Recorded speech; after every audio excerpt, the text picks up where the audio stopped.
Hello, weirdos and weirdettes. It is me, Haunted. Today we're going to do some painting on Ivan's new title form.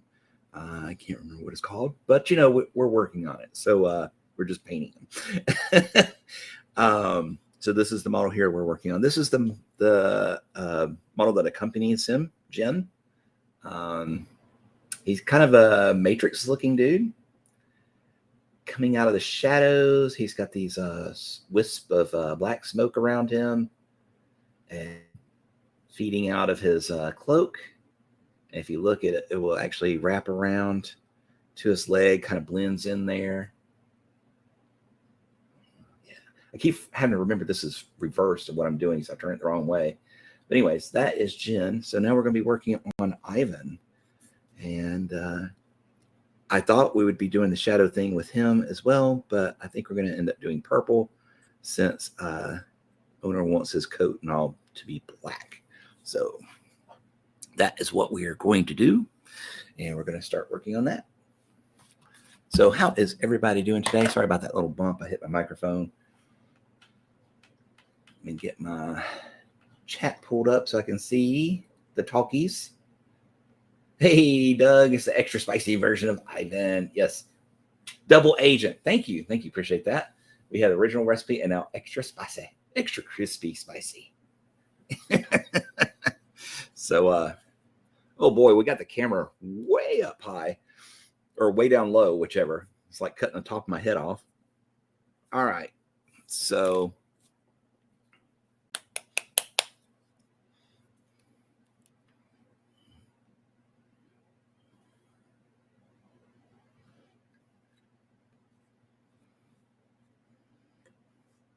Kim, if you're around and can hear that, I would appreciate it. Move that down. All right, thank you, thank you. All righty, so we're going to get started on this. I have left my glasses over there, so we're going to have to do the big boy glasses today. Holy crap, Total, how are you doing? You're at lower work. Well, I appreciate that even more. As long as you can get away with it. I just shaved. I've had the mohawk / faux hawk, whatever you want to call it, for a long time, and it's just gotten really shaggy. So I just went and shaved the crap out of the sides last night because it was driving me nuts. I need to get the top shaped up so I can get it back standing upright again.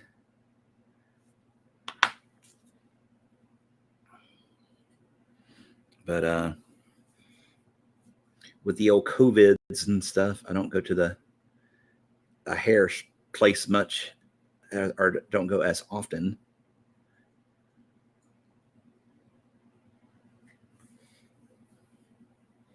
Hey, thank you for that follow. I did not catch who it was, but thank you very much for that, or like, or whatever it was.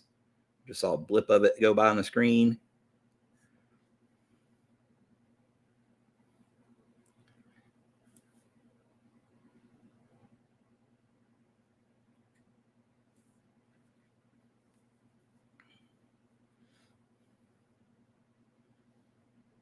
Appreciate you coming in, Total. Like I said, especially since you're at work.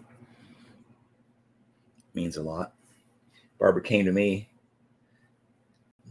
Oh, this is another bald joke, right? Well, when I first came on, with the top of my head being cut off, it almost looked like I was bald, didn't it?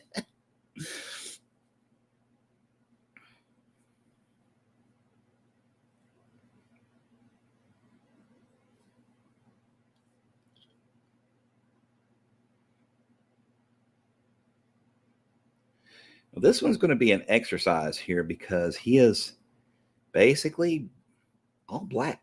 Like, the only thing that might not be black is I might do his pants like more toward the gray area, just to break up the coat and the shoes a bit.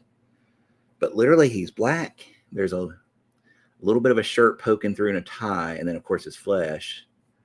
But yeah, he's just going to be like a solid mass of black.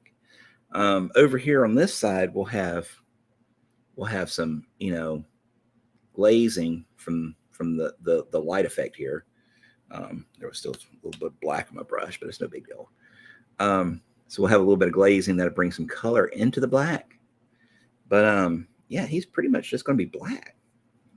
Like, lots and lots of black today. And I typically do black one of two ways. I either highlight it with Prussian blues, or I highlight it with grays. And lately, I've been starting to use this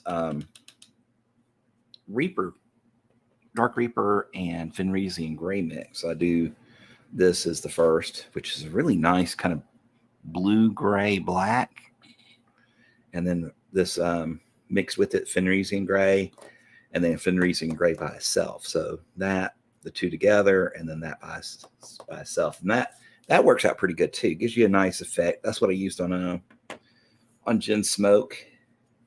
So I used a little bit of that there. Now, actually, on his smoke, I did not use the Fenrisian gray. I used Army Painter Wolf Gray instead, because I wanted it to be a little bit different from the highlights on his hair. So his hair's a little bit brighter highlights, and then this is a little bit more muted, the darkness is. So, back to it.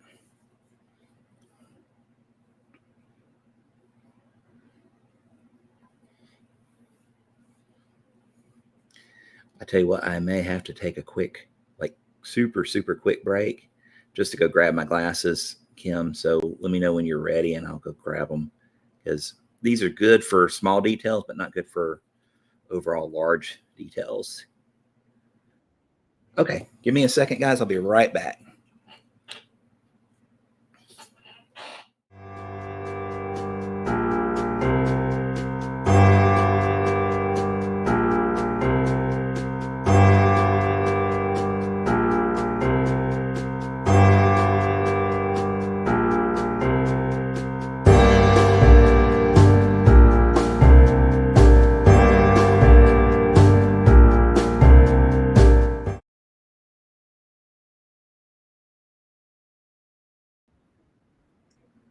Thank you. All right, guys. Sorry about that quick little break there. Had to get had to grab my break. There we go. Nice. On target today. Thank you. So I got my regular glasses on. I should be able to see a little bit better now. Like I said, the other ones are great for like when you're going in and painting the face and stuff, but otherwise they can kind of be annoying because you get that fish lens effect and it distorts everything that you're working with. So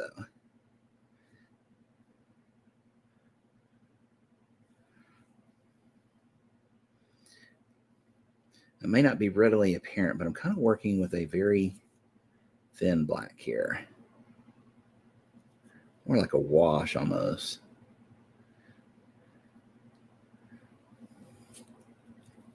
And what we'll do is we'll kind of build up those areas that are in the recesses and just highlight the other ones up a little bit.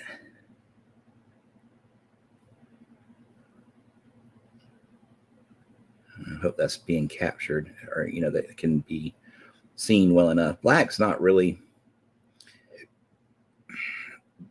probably one of the more challenging colors to paint, even though it's technically the absorption of all colors, but it's definitely one of the more difficult ones. A lot of people have trouble painting white. For me, white's pretty easy. The trick to white is not to paint white. I start with blue grays and work my way up to blue whites, and that's white to me, because you can always come back in and add white as a highlight. But if you start with white, well, then you've got a problem, because now you have nothing to go up to, right? So that's why you never paint white with white. You paint white with other colors, blues, grays, greens, lilacs, purples, whatever you want to do. Just never start with white, because you have nowhere to go beyond that.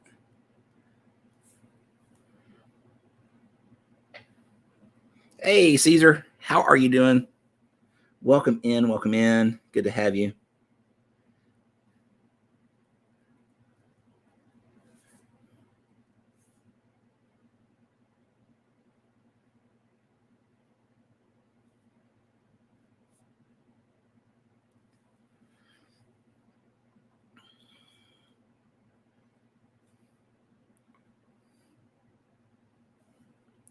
One of these days, I am going to get me a palette cam so you guys can see when I do, how thin I make things, or when I'm mixing a custom color or something like that.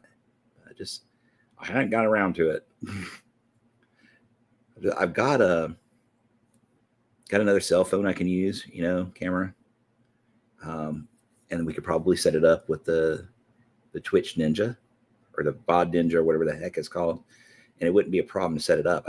I got to get a mount that will hold the camera up over the surface so that we can see what's underneath.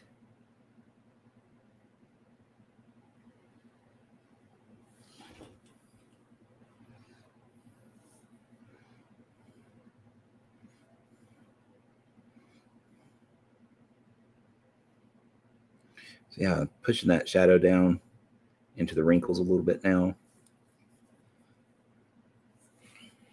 Hey, Trixie, how are you doing? Welcome in. Where's old Raven at?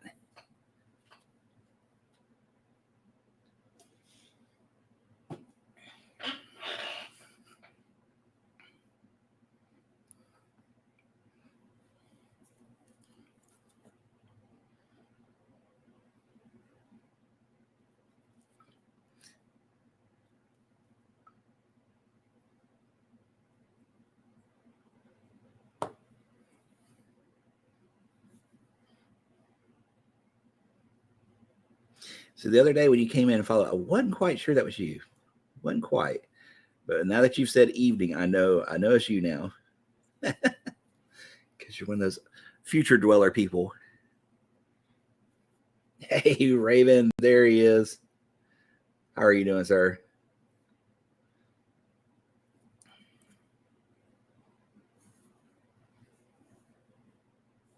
Okay, I'm going to let that dry just a wee bit here. That is picking up a bit of the mold line, I think. We'll have to work that up a little bit.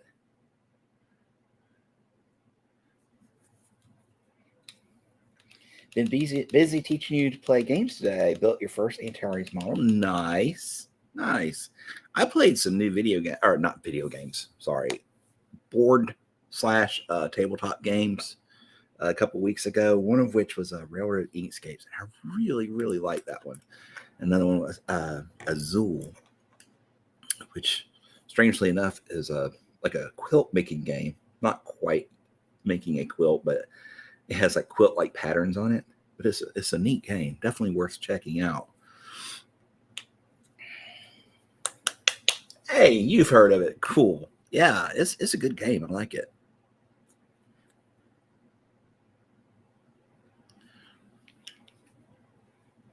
Yeah, you're tiling the floor. Yeah.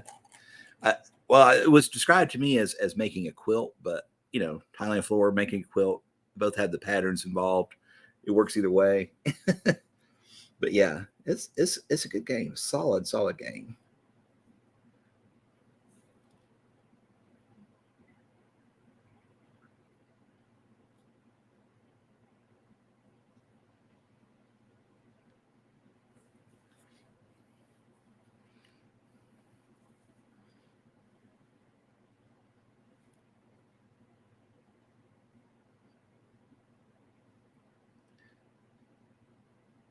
Now, for those that are wondering, I do have the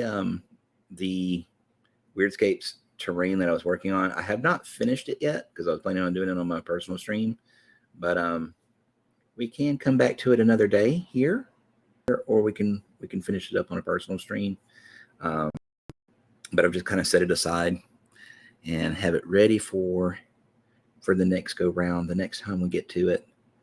So if anybody has any preferences on that, I know Kim said personal stream, that way she could paint along. So we could definitely do that.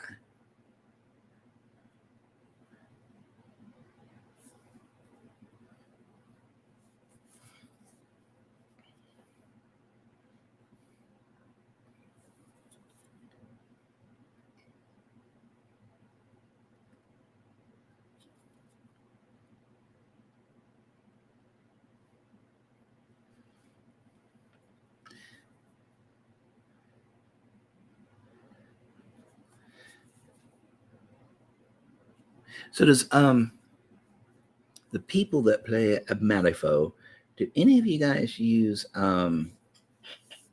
I have one? Yeah, I have one. Use these tarot card boxes for your cards to sleeve them? And if you do any of you have any of the extra boxes handy? Because I thought I would be smart and use the colored 4x6 photo containers to store my keywords, but turns out I have way more keywords than I have colored boxes. So, and I realized, of course, that those sleeved cards don't fit in your faction deck boxes anymore once they're sleeved. So I was like, well, let's put it back in here. And it fits great in the tarot card deck box, of course. But the problem is I threw away the first dozen boxes. So I need more. So if anybody has them and doesn't want them, please let me know.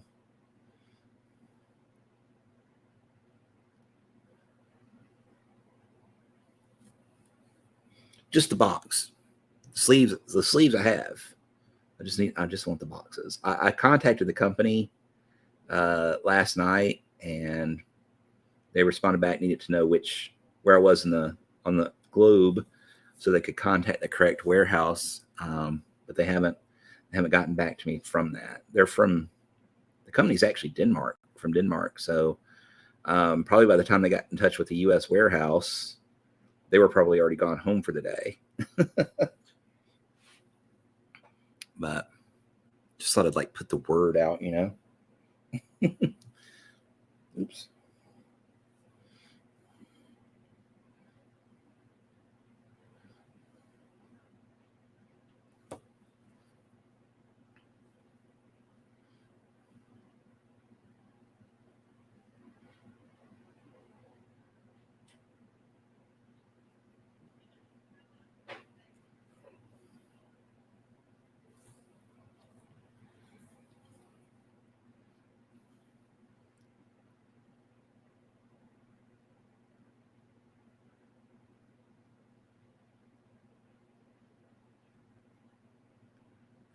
Get up in there. Here we go.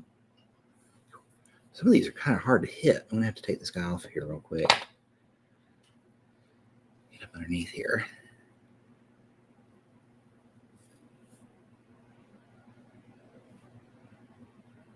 I gotta say, I've been really surprised pleasantly with how easy to assemble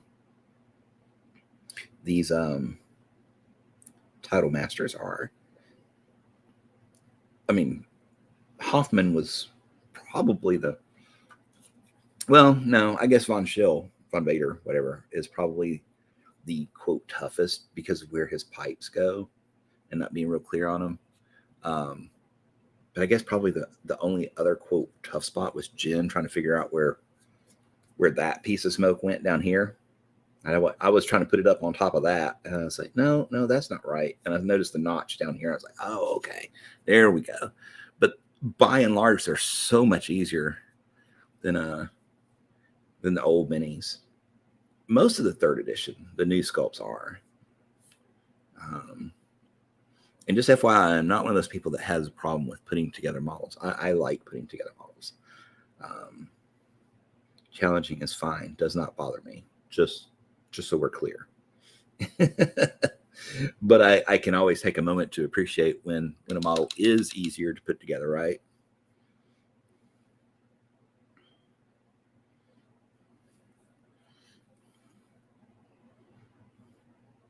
Got a little bit down in there where that shield attaches, and I need to take that out.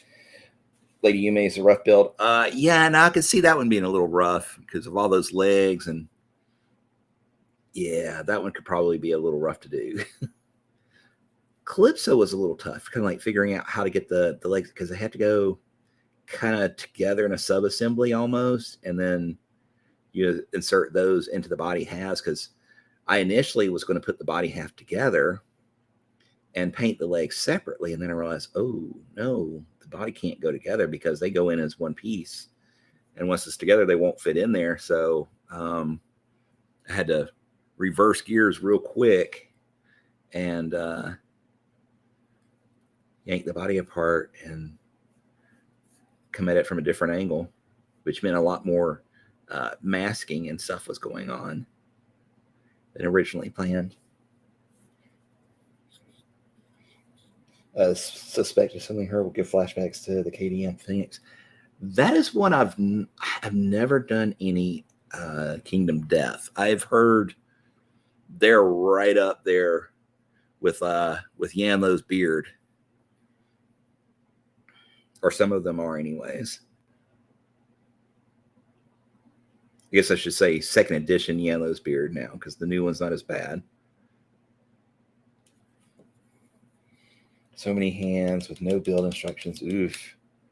Biggest difficulty was the render on the box is mirrored from the actual model. Oh, yeah. You have to be careful of those mirrors.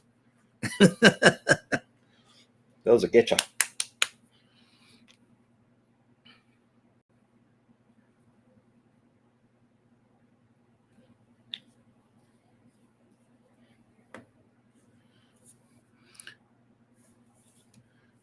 Sorry, hit the camera again.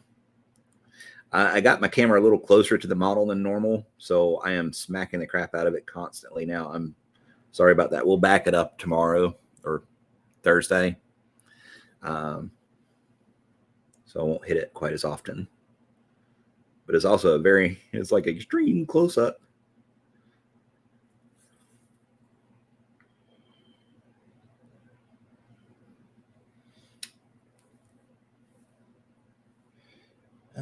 BB 728. Yeah, some of them are real bad. The lack of instruction for KDM hurt assembly. Yeah, that makes sense. And all the arms on the UMA sprue were numbered, but there were no numbers on the build instructions. Yeah, don't you hate that when you got the numbers there and it's like, man, all you have to do is just put it on the instructions where that number goes.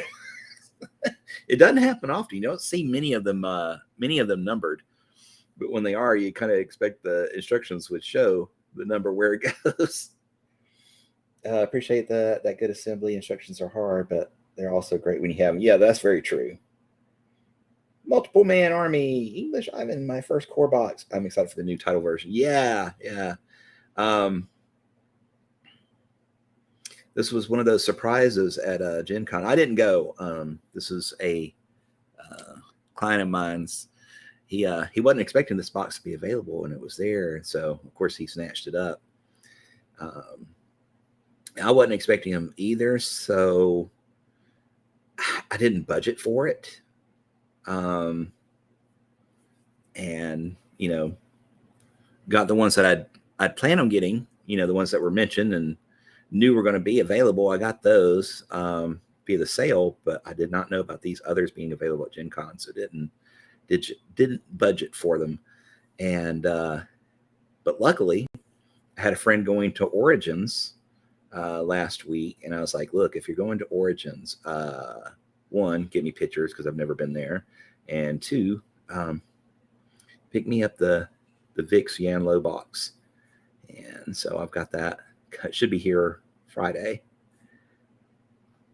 which I'm excited about.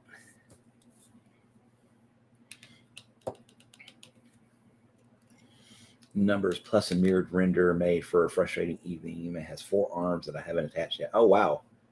Have they announced a release date for the retail in this box? I think it's going to be sometime next year. So either end of December or end of January, February, something like that. Officially locked down my Malifaux queue.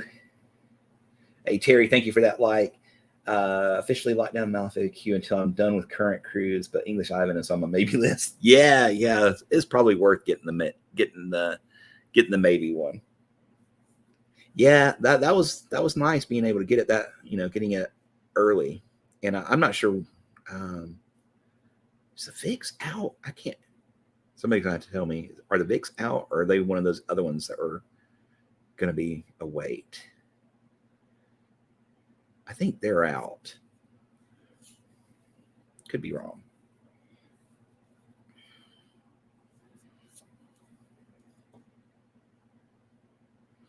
The other one I really should have gotten, but I didn't. Like I said, didn't have the cash flow for it that day. For Origins was the Reva Karis one, because Reva was who I was going to start maining, but I really like the look of the title form.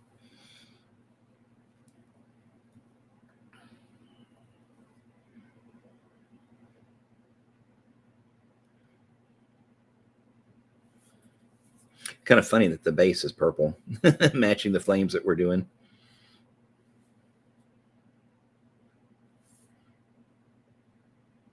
That was unintentional, just FYI.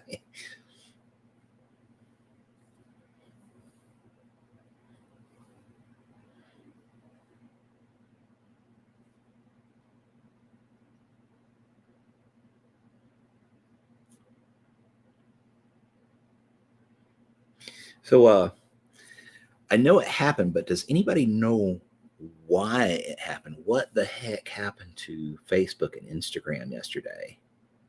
Because I know that was a long outage, like their second longest outage ever. But I thought it was strange because I was doing a speed run of No Man's Sky expeditions, and as such, I had to work in offline mode, right? So I disabled my network adapter, did my speed run, and when I went to re-enable it the next morning, Facebook and Instagram weren't loading, and I was like, okay, maybe somehow reset my network connection, lock those two out, like maybe they're IP blocked or something. So I did a restart thinking, well, maybe that'll clear it out. And I tried clearing my cache out. Nothing was fixing. I was like, what is going on? Finally, I searched online, saw that they had a nation, or worldwide outage. I was like, oh, wow, that's crazy. New Karis has been a lot of fun to paint so far. Yeah, it looks like a good model for sure. Definitely a nice Phoenix style model. Automated deploy caused them to stop telling people they existed. Oh, wow. I was able to do it in 3 hours and 42 minutes. And I probably could have actually had a 3-hour flat run with the RNG I had. I had really good luck with where I landed, with how quick I got things scanned and stuff, but I got a little distracted and squirreled a bit. And because of that, I was 42 minutes late.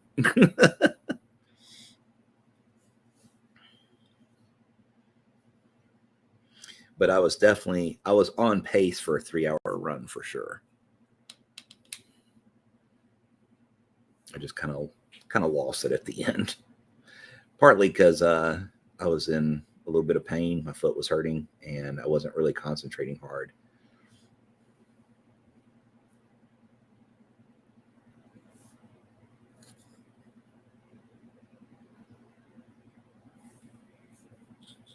Managed to complete the expedition yesterday. Nice. The hardest part on it, to me, was getting the minerals scanned, which that definitely requires good RNG.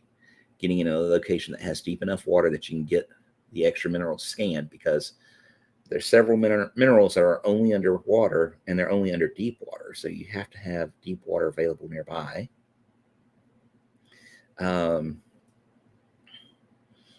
And then, you need to have, you don't have to have it nearby, but it definitely helps to have a mineral deposit near your base, one of the bases that you've set up, so that you can get your mineral harvesters down. So you got to get your 18 mineral scan so you can get your plans for the quantum computer and get your survey device built. And then, get your magnetic resonators from the 18 minerals, get your quantum computer from the tunneling, and get those two built, and get your scanner built and survey up a mineral location. And then you got to have enough copper nearby that you can get the chromatic metal that you need to build everything that you're going to make, because it requires a lot of chromatic metal. I think it's something like 1,000 units of chromatic metal. Hey, Carew, how are you doing? The mineral scan thing didn't take you very long. I was getting clear spot for your very first base down. It was getting a clear spot for your very first base down. It took me a long time. Yeah. Well, that's why I did it in a offline mode, because it did not prevent me from putting down my Exocraft platforms. I didn't have a problem setting my base down because no one was there. And I also didn't have to worry about the mineral mines being mined out, right? Or all the nodes being mined out, which that is kind of a problem if you're playing on a very player infested planet. When people mine a node, even if they supposedly get all of it, your scanner will pick up where it is, and it could be you'll go 600 meters to it, and it's an empty hole in the ground. And so that's why I did the offline mode, just to make sure I didn't have to worry with that. That was when you tried us for some advice on it. Gotcha. Yeah.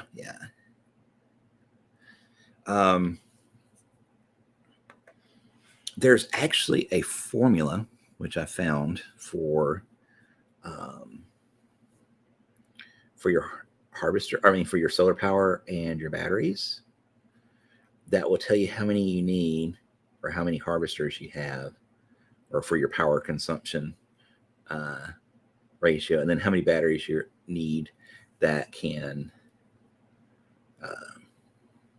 provide power through the night if you're going off solar power, which was pretty cool, because you have to have more solar power than batteries, of course, because you've got to be able to not only charge the batteries, but also provide power for the items that you have out, right? So the harvesters that are harvesting, you also have to be able to power the batteries up so they'll be charged for the nighttime usage. And I found a formula for that. And that made the next run a lot easier too, because I knew I needed 8 solar harvesters and I needed 4 batteries. So I was able to adjust my mineral requirements accordingly. Helped a lot. You supplement it with biofuel, that does help too. Unfortunately, they do require a lot of bio compound, carbon and stuff. The first time I set one down on my first playthrough, I forgot that they will basically take just about a whole stack of carbon, and I put in all the carbon I had by mistake. So I had like no carbon. Now, granted, it ran for about 2 hours, but I forgot it will take pretty much all that you have, a whole stack worth.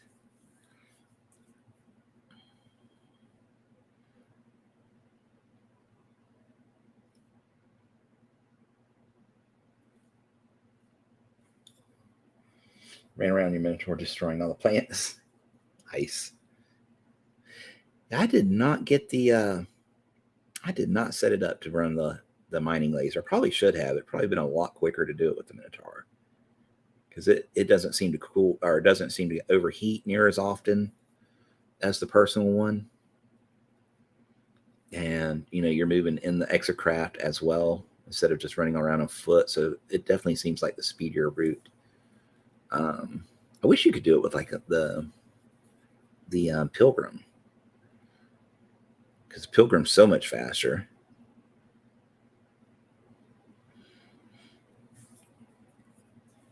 Oh, it can't overheat. Oh wow. Oh wow. Yeah, I may definitely have to try that next time then. That may help. It runs out of fuel before it overheats. Fantastic. That's pretty cool. Hang on a sec, guys. I got some messages coming in. Let me make sure nothing crazy's happening.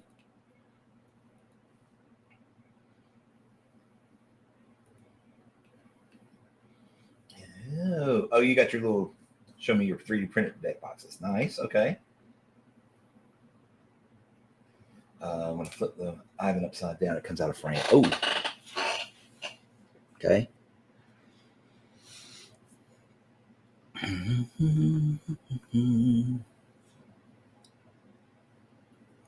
You run around giant stompy mech suits. Tons of fun. Yeah, I imagine so.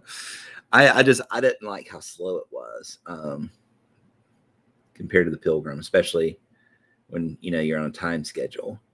And the cool thing is, if you call them Pilgrim first, like if you learn the Pilgrim blueprints and call it first, it counts as having called the Minotaur towards your achievement run, which is nice. Now, he is wearing, looks like he's wearing something on his, oh, he is. That's right. He's got that little mechanical contraption doodad on his hand. So the inside of his hand, it's like that Iron Man glove type thing. So we're just going to be painting fingertips here. Been learning skin tones lately. Nice, Karoo. Very nice.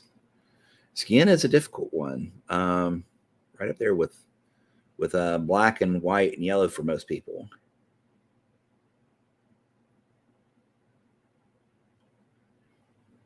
Which we talked about painting white a little bit earlier. Key is not to paint white. paint blue, paint gray, but don't paint white.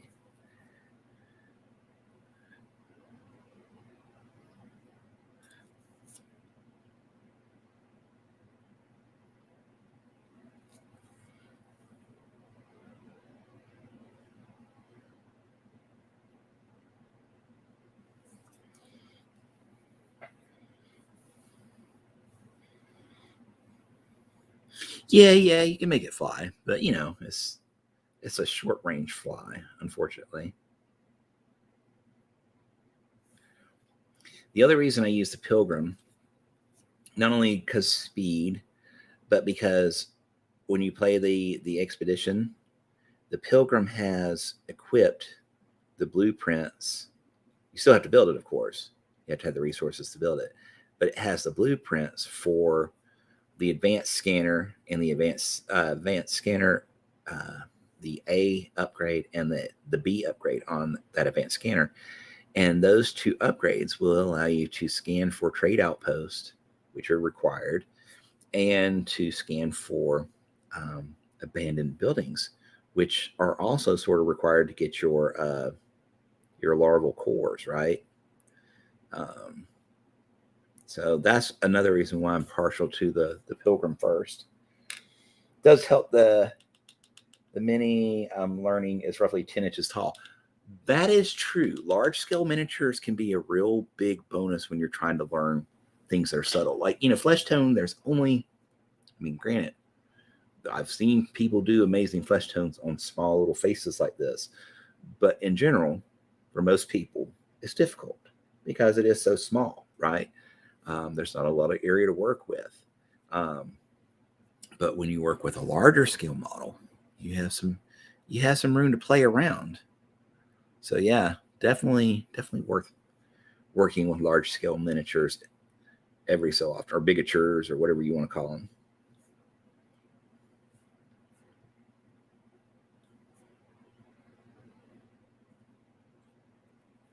Get that finger eraser in there.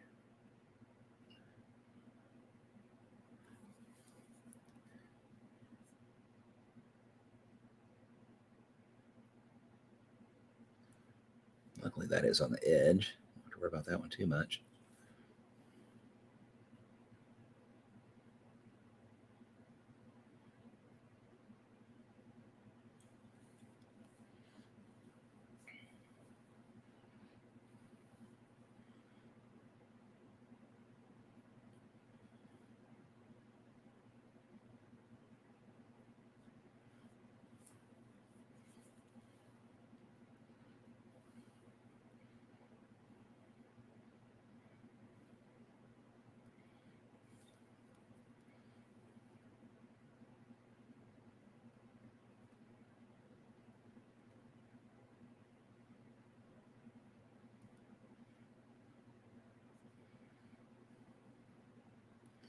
Just coming in here and kind of reinforcing the shadows a little bit.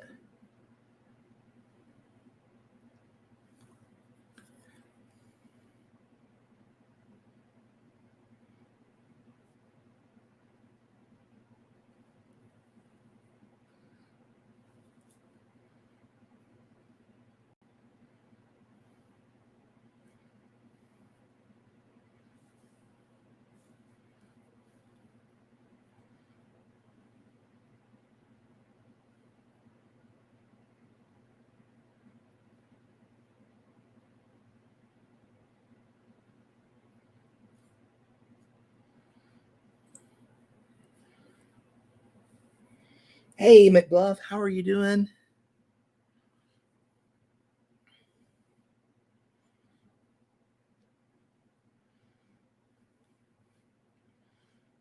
Hey, McBluff, I may have gotten roped into doing a big art project, and I haven't arted in quite some time. Besides miniatures. Had a friend asked me to make them a tarot deck.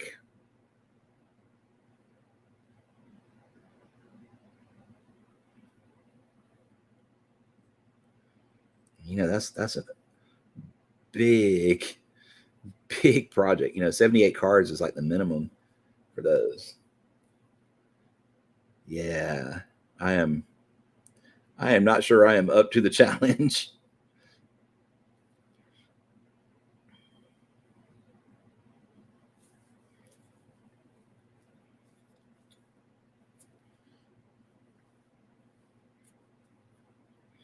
For tentacle dinner for two, is possible. I just don't know how to.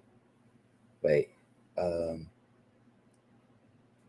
tentacle dinner for two. Is this the model that you're working on? The 10-inch model? I drawn D&D characters as tarot cards before. Nice. This one is actually going to be Star Wars themed. So, and I thought at first it was going to be a personal commission, but she's like wanting to produce it. She wants to run a Kickstarter and everything. Um, no pressure. No pressure.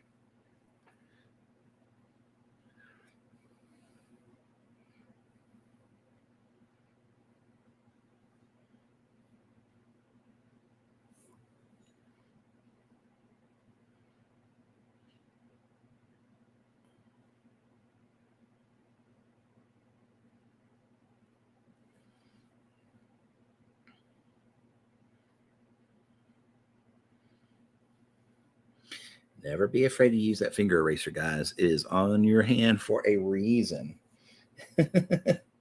No pressure at all. Exactly. Ooh. Yeah. Um, I'm a tad worried about that one, to be honest.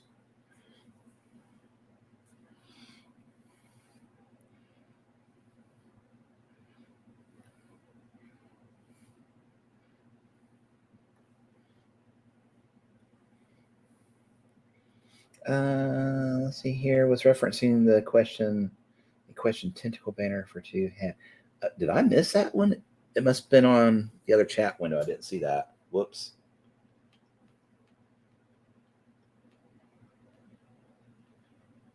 Yeah, it must have been on the other chat window from YouTube or Facebook. I didn't see it. Sorry about that. Um, I see. Yeah, yeah. Whoops. I got to remember to watch that window on the left. I did not do that. Okay. It's a little harder to read than the one on the right, so I don't use it. I don't pay as much attention to it, unfortunately. So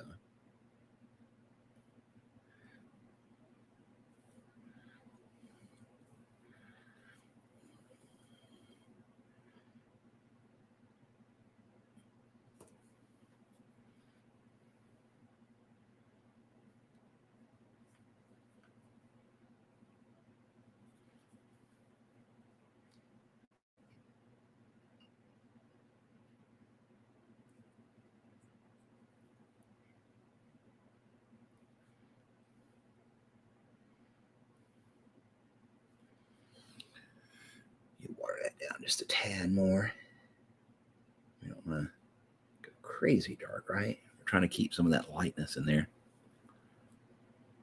Some of the so we're doing highlights in here.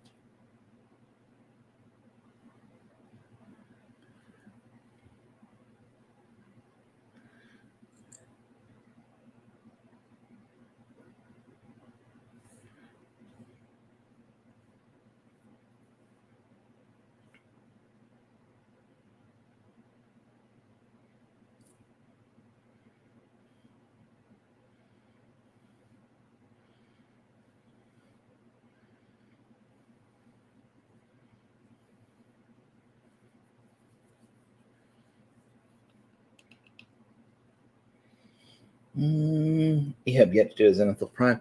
Yeah, I actually did not do this guy Zenithally. I just primed him. He's just gray.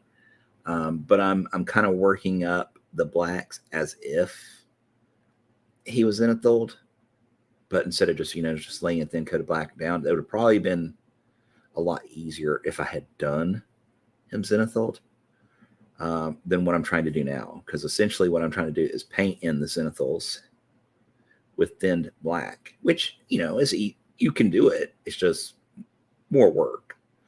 I initially was going to just paint him solid black and work up my highlights from there. And I was like, the camera black does not show up well on camera when you're working it. And I thought, we'll work with it in just thin layers of black and build it up to where I want it. So that's what we're doing.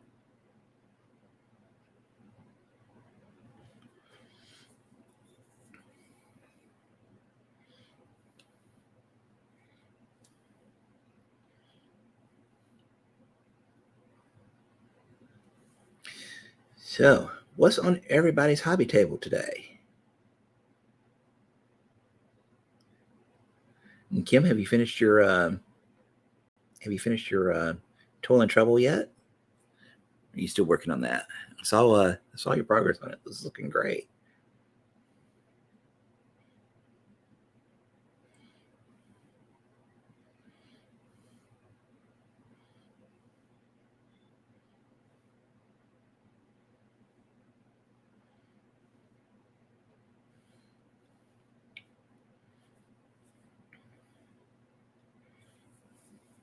Finished Bedeviled Cattle and about halfway done with the Witch of the Woods. Very nice. Working on animatics and sketches. I read that as Animaniacs because apparently that's the thing again. They brought them back. I need to watch them. Such a blast from the past. Animaniacs and Pinky and the Brain.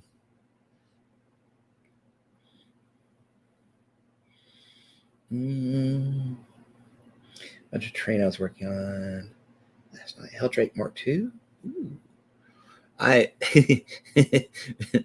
Funny story. Heldrake almost broke me of painting commissions.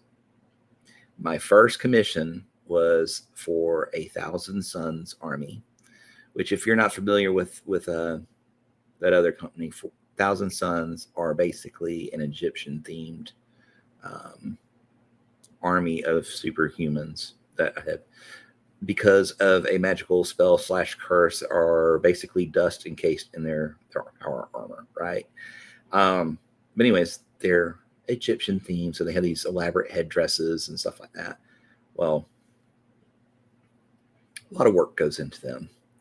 So first commission was a set of these, and their helmets have these little bars on either side like that, and the scheme is alternating blue, yellow, yellow being the color that everybody hates to paint. And you got to think these bars are less than the width of my brush, right? They're tiny little bars. This was my first commission. And it was very difficult to say the least. And then, of course, part of that was the Heldrake, which is just this ginormous mecha dragon that is like nothing but gold trim. So it was a nightmare to paint this. And it was like, I was very, very close to saying never, ever again. It was that bad that I never wanted to touch another miniature again. I did. I pushed through, but it was not easy.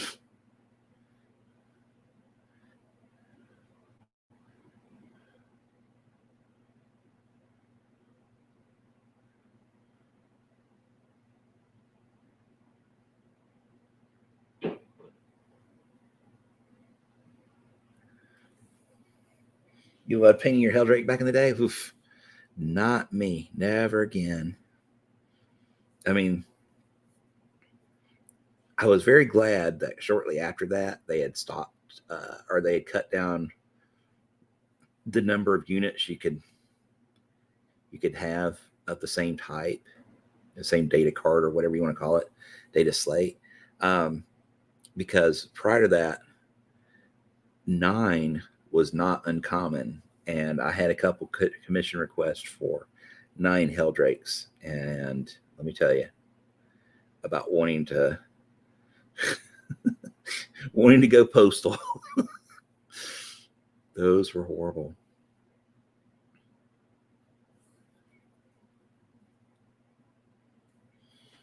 My face cam got pixelated. Whoops. Tonight's your weekly meeting with beta reader for novel. Very cool. Ooh, nice Halloween thing. That's cool. I like that. Mm.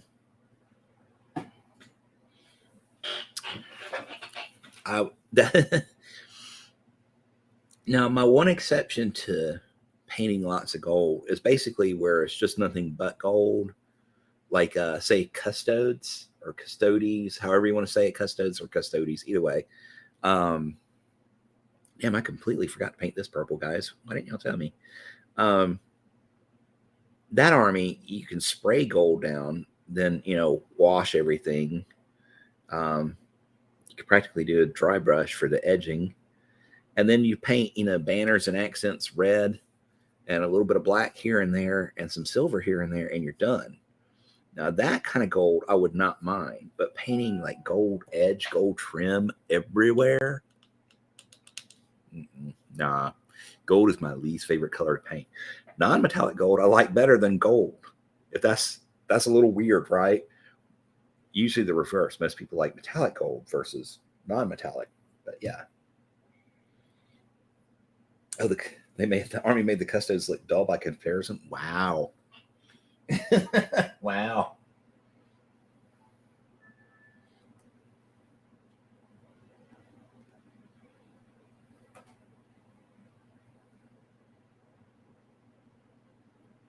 Sorry, hang on one sec, guys. I'm gonna take to come in.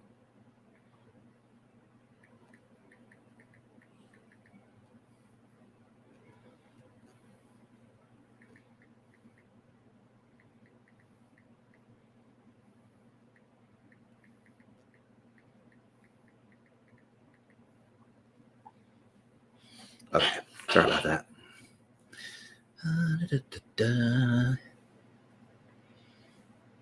Noise Marines, yes, Noise Marines. Noise Marines were what got me into the game. Um, I had a friend that was into wargaming, and they had this little miniature on their shelf, and it had a rainbow mohawk. I'm fond of mohawks, even though I'm not sporting one right now, but I am fond of it. Uh, and it had a rainbow mohawk, and I like saw it from across the room. It was immediately pulled to it, and I was like, "What is this miniature?" And they're like, "It's a noise marine." I was like, "Oh, tell me more." And they're like, "It's a noise marine for um, this faction called Chaos in a game called 40K." And they started telling me a little bit about the lore, about their drive to for excess, to on their way to perfection and all this stuff. And I was like, "Ooh, this this excess, kind of appeals to my inner 80s child, right?" So the very next week I had 1,200 points of painted Slaneshi themed chaos on the table. Um, and that's how I got into tabletop wargaming. I got in late, like 2013 was when I got into tabletop wargaming. I just had never really had any pull to it. I'd played D&D on tabletop, right? But not like a war game. Never done anything like that. So it was a very new experience for me. And like I said, the Slaneshi thing was what brought me in.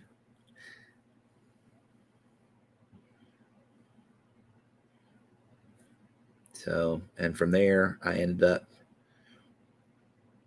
parting ways with the old G Dubs and finding my way over to Wyrd Miniatures.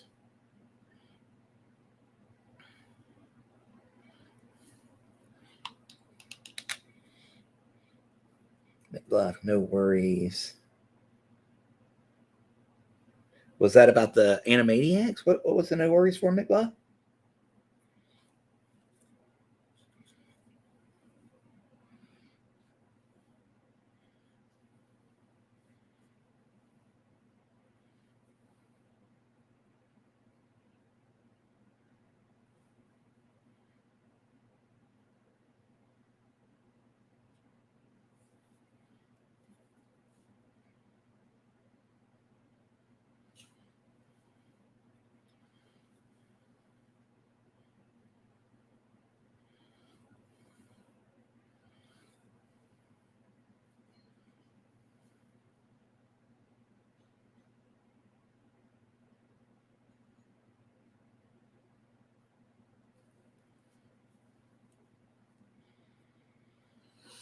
Oh, hell, I don't remember what I said, God. I'm sorry.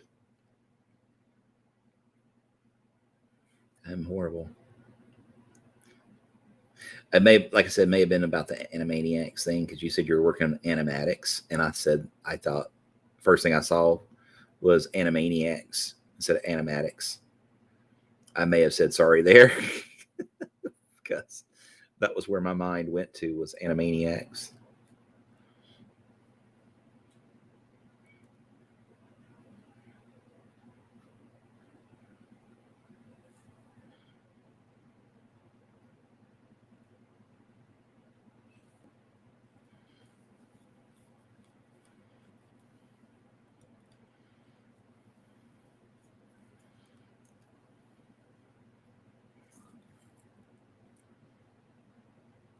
Oops, got hung up on his little cane there. Come up underneath it there.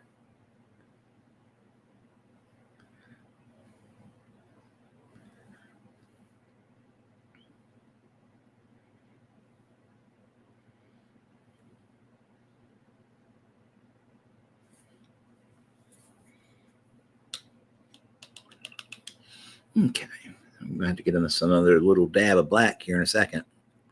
We're quickly running out. Even as thin as they were working, we're running out.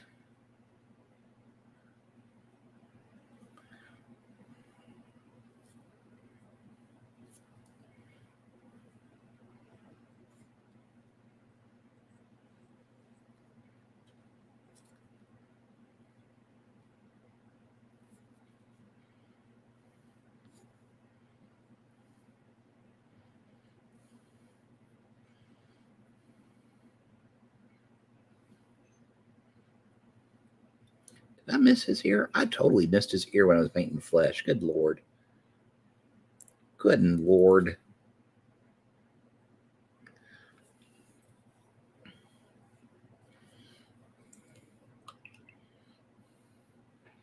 Get that a little bit real quick.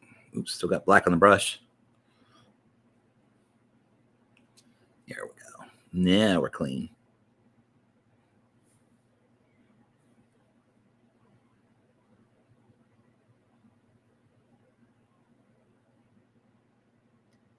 There. Now his ear is covered. I'm trying to remember, does this dude have a mustache? I think he does, doesn't he?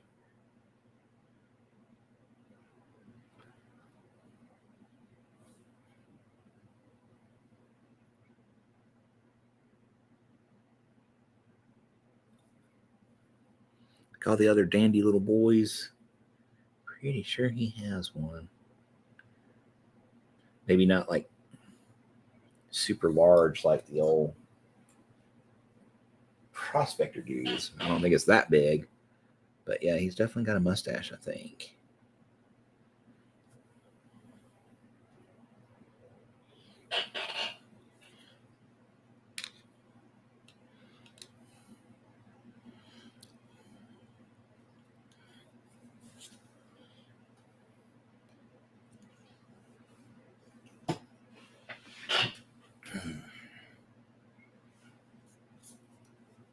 Okay, I'm going to go ahead and work in his pants a little bit too.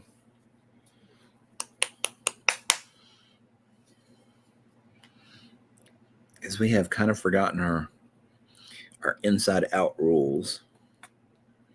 You know, paint skin first, then underwears, then shirts, then pants, then coats, that sort of thing. Work your way from the inside out. And we have gotten away from that with this model. We zipped off in a whole new direction. That's okay. We'll get it fixed up. We're not going to do his pants the same way. We're going to work them up from black, so that maybe that will help give us a little bit of differential between the two. They are technically going to be more in shadow than his coat, so that would make logical sense too.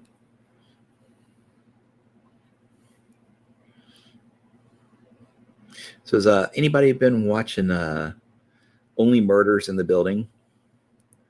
It's Steve Martin and Martin Short in it. It's fantastic. Been digging it. Got Nathan Lane and Selena Gomez. And there's a couple other bit parts in there. But I've really been enjoying it. It's pretty funny.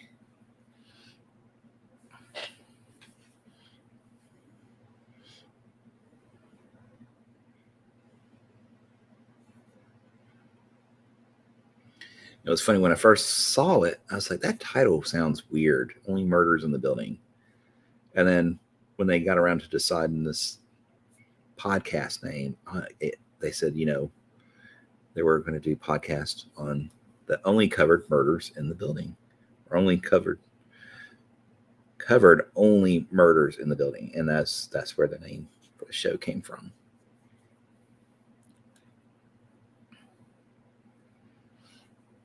But Martin Short's, neurotic as usual. That's his specialty. He does it very well.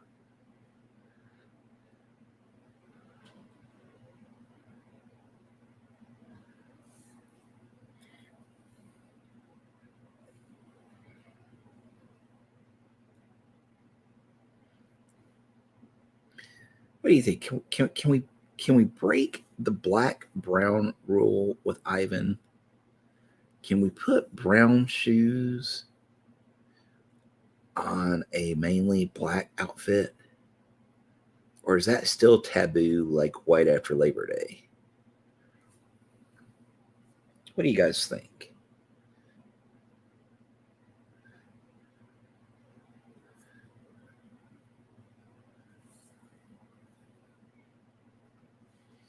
Ivan is a very stylish gentleman. Yes, true.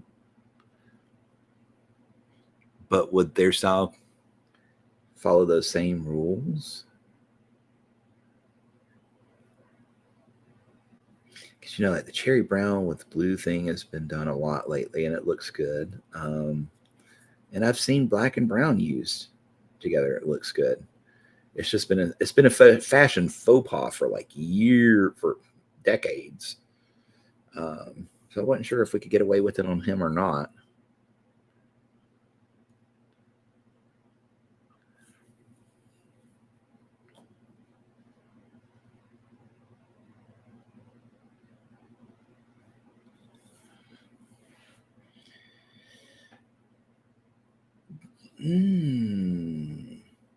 Okay. Yeah.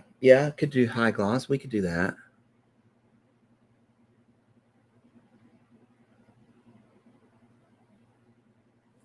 That could work.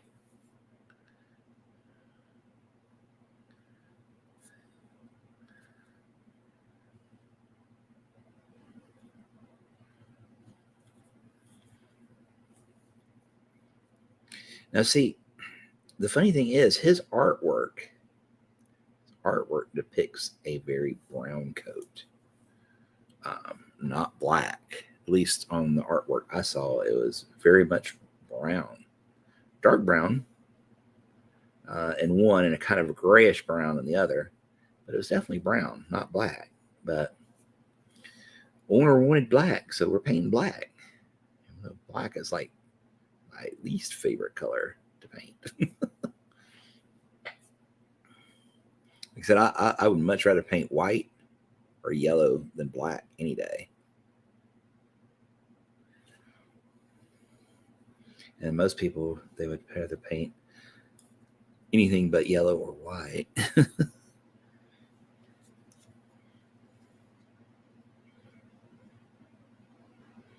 Just about hit the camera again. Or did, but don't think I moved it at least.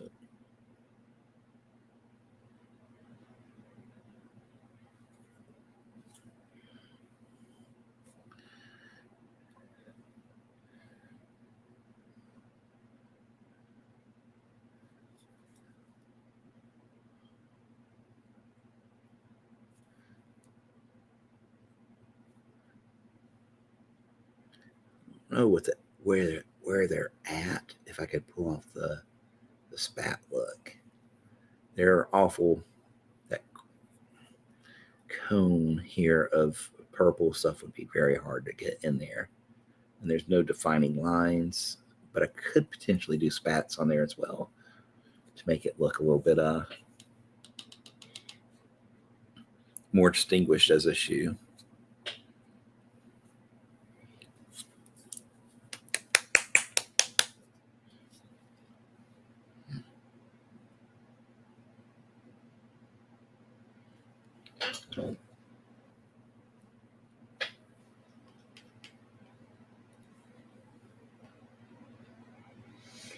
Oh, okay. You're asking saying about that if I want it then. Okay. How much would you charge for those cases though, Doug? The printed ones.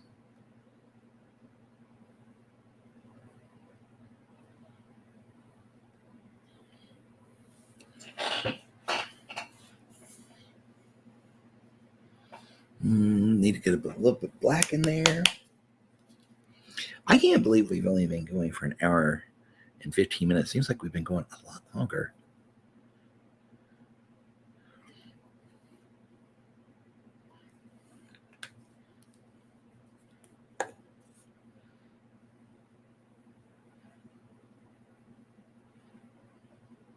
Okay, so next color for the pants is going to be dark gray with black mixed in it. Put basically 2 drops of black to 1 drop of dark gray, because the dark gray has a lot of white in it, and it will just basically stay the same color if you do 1-to-1 ratio.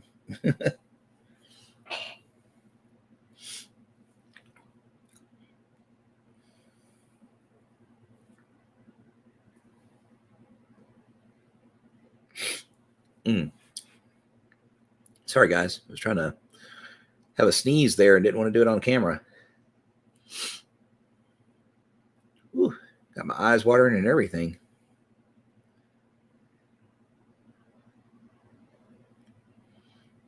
I blame that on you, Cat. It's all your fault.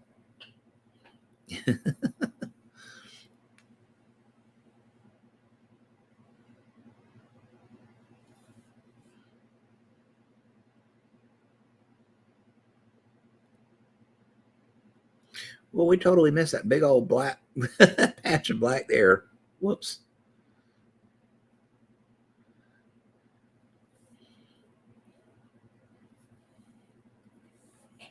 Missed a bit of purple too.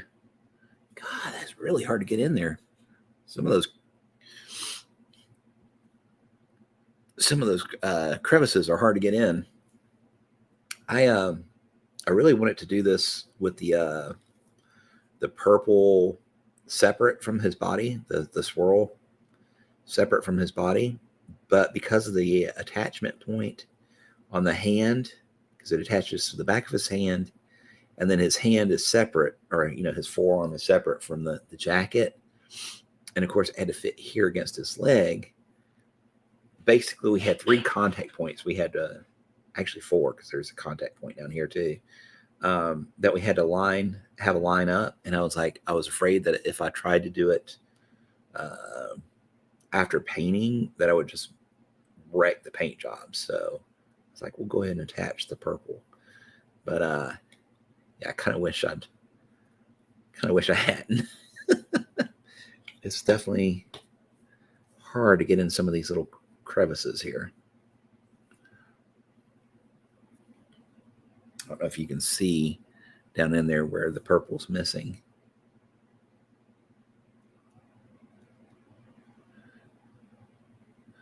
I know once my brush goes in there, I can't see it, so I'm just painting blind.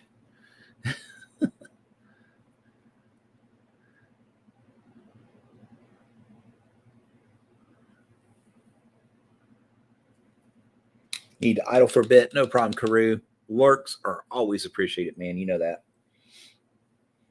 You're taking after the sneezy cat. Yeah. Him and his chain sneezes, man. Like, literally, what he's known for is the sneezing.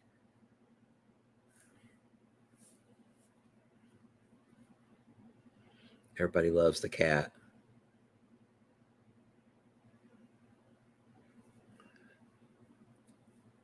Well, except people that hate cats. which surprisingly seems to be a lot of people. I was watching this show called Hollywood Trope or Hollywood Cliches or something like that. It had Rob Lowe uh, hosting it, and there were like three directors on there talking about how cats are evil, and I was just like, wow.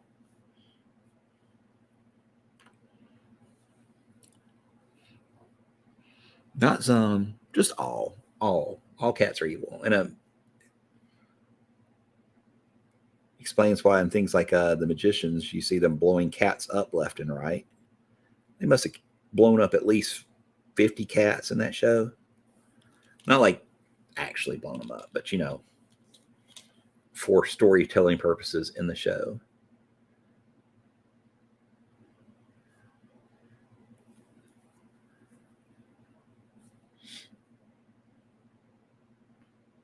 Okay, so we're back to using our black gray now here.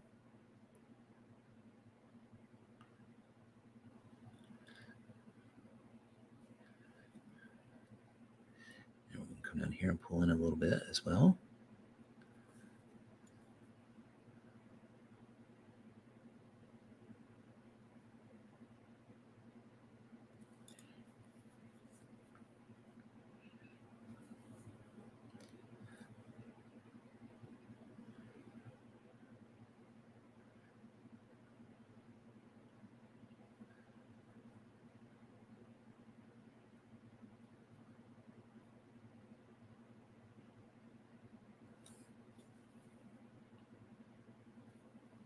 Okay, catching the wrinkle here. Not much going on down lower because, it's basically in shadow, right?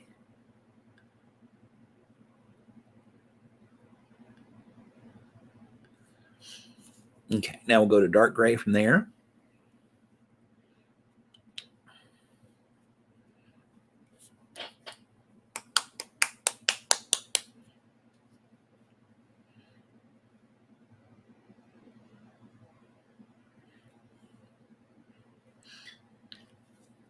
Jess, if you're still listening in, I don't know if I'm going to be able to do Wednesday this week, but for sure can do sometime early next week. Just got so much to do to catch up for the week that I was out. Or not out, but confined. So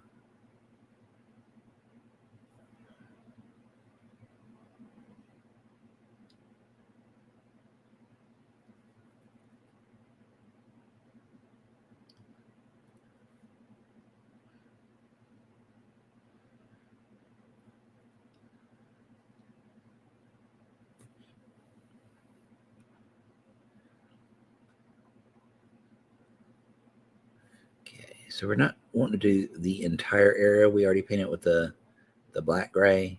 We're just kind of highlighting certain spots of it just to bring it out a little bit.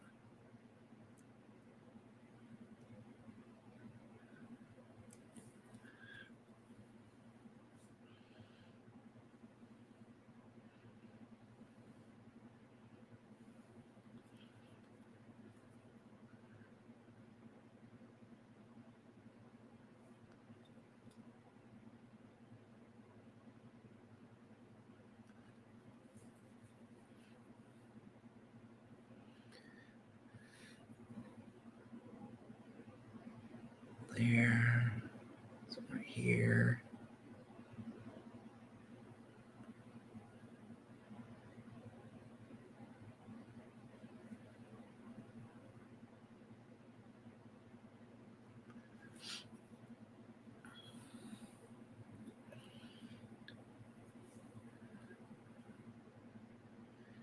That right there. Top of the shoe.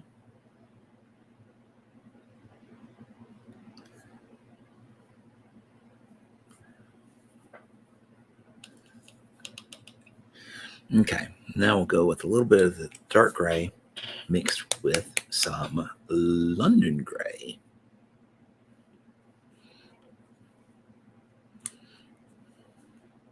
As soon as I get the paint booger off the bottle. Good Lord.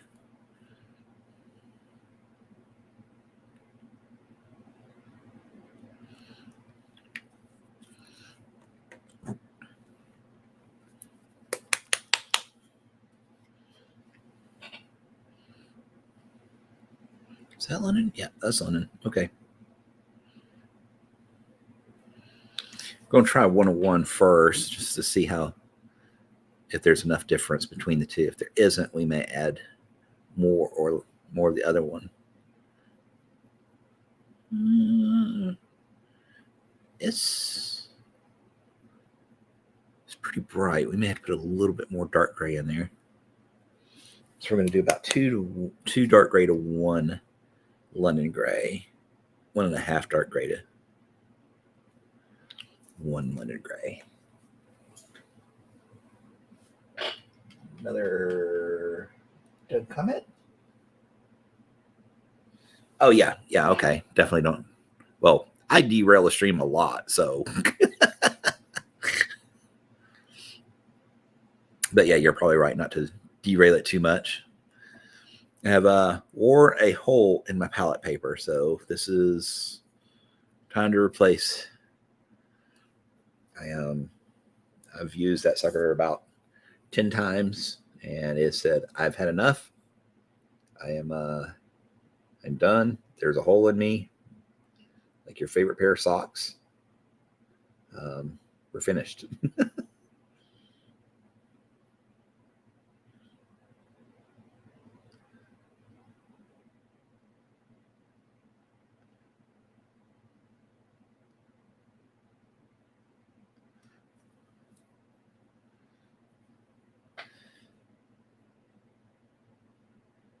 The printer kicked on. You heard nothing but worry. All I said was that I don't think I can make it tomorrow. I've still got so much catching up to do because of isolation last week. But for sure can do some meet up early next week. Either Monday, Tuesday, or Wednesday of next week. And also thank you for the railroad game ahead of time. You don't have to do that, but I appreciate it. You're starting to get quite a pile of games for me. You're nuts. I appreciate it. Good nutty. Like Newt.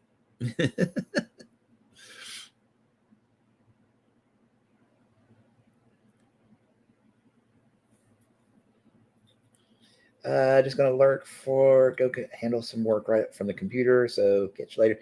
No problem, Doug. Appreciate that. Lurks are always appreciated, So thanks for hanging, chatting. We'll talk more later, I'm sure.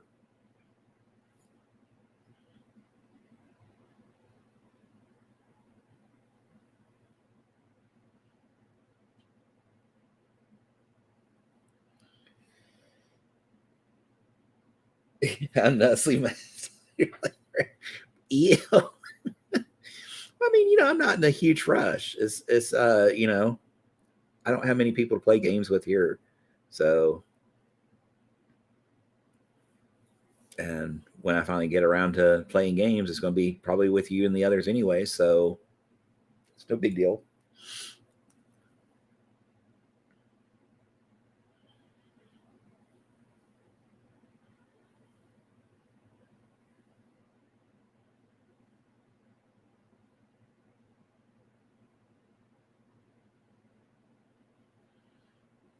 Okay.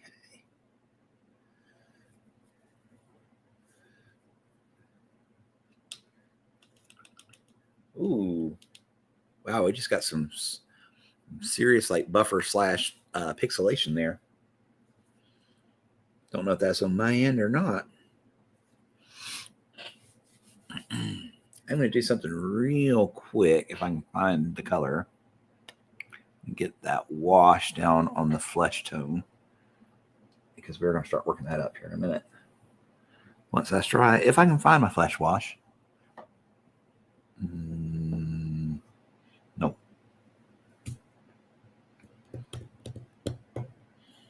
Where are you, Flesh Wash? Does anybody see it on my countertop anywhere? Dadgummit. It has walked off and left me.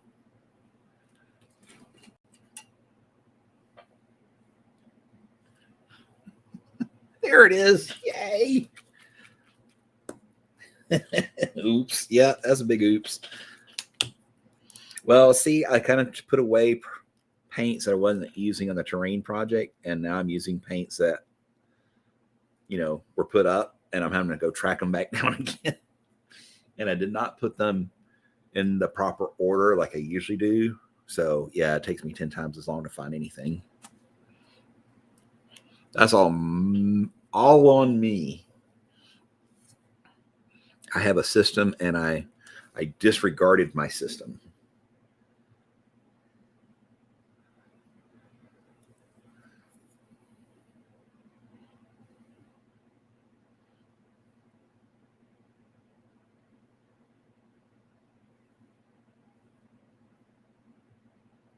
So if you ever develop a system, don't disregard it, or you end up like me.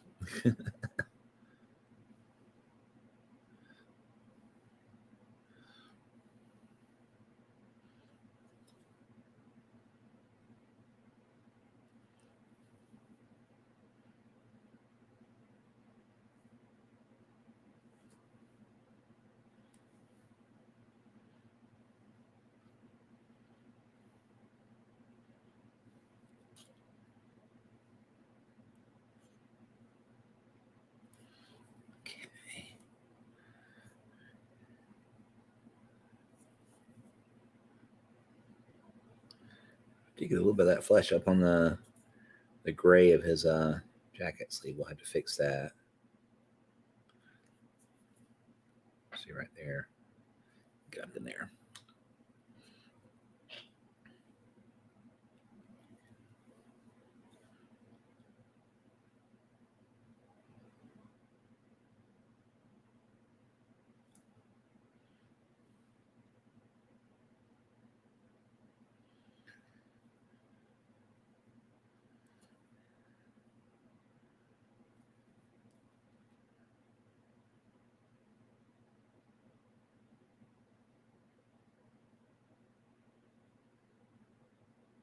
Well, I may have to wait till that wash dries because it's just not going to let me put that paint down. It's like, nope, not doing it. Nope, can't do it. All right, now we're going to go to some London Gray by itself. And this will be our final little highlight on the pants. So this is going to be a very bright highlight comparatively. So we're going to do pretty reserved little spots of it, okay? So basically a little bit across the top of the knee here.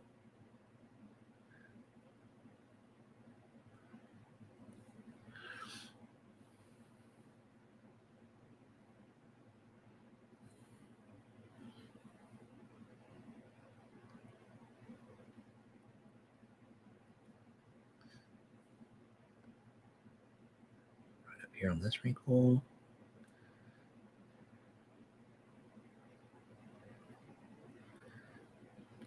There. Basically kind of just doing like little bitty dots almost.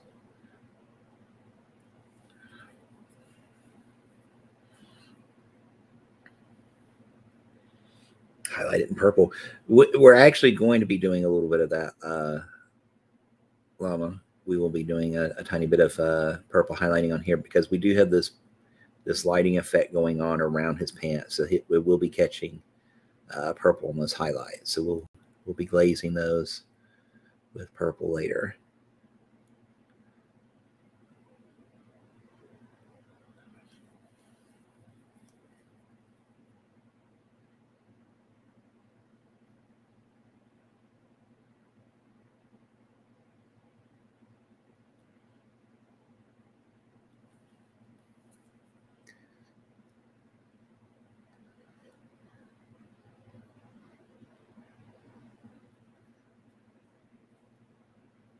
And that is going to be about it for that color. Okay. think that area is dry enough now. I can come back in and do that sleeve I was trying to do earlier. Ooh, sorry about that. Smack the camera again. This is becoming a regular thing here, me smacking this camera. Like I'm definitely abusing it.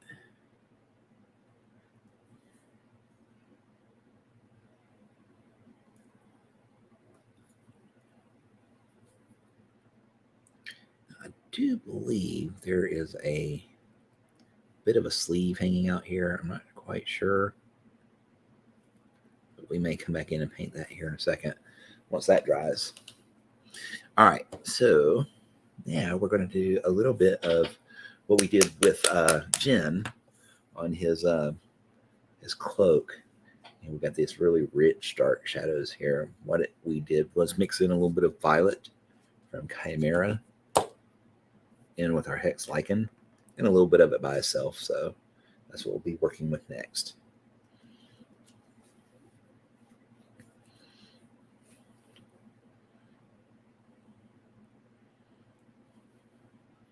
And we'll probably take this this purple up a lot closer to Warlord purple. We're going more for a fuchsia kind of look than actually purple. But we're starting with purple as our base, going down to the violet and the recesses, and we're going up to the Warlord purple on the highlights. So that's what we're doing with this.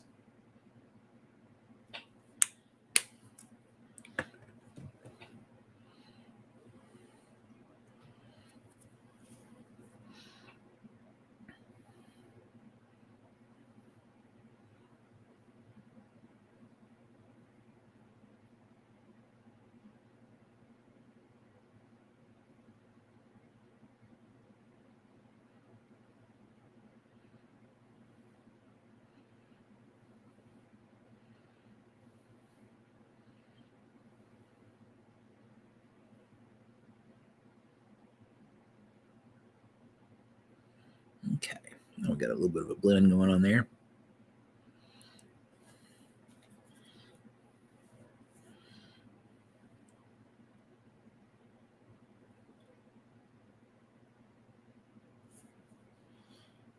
I want to thin that down just a little bit. That is pretty intense there.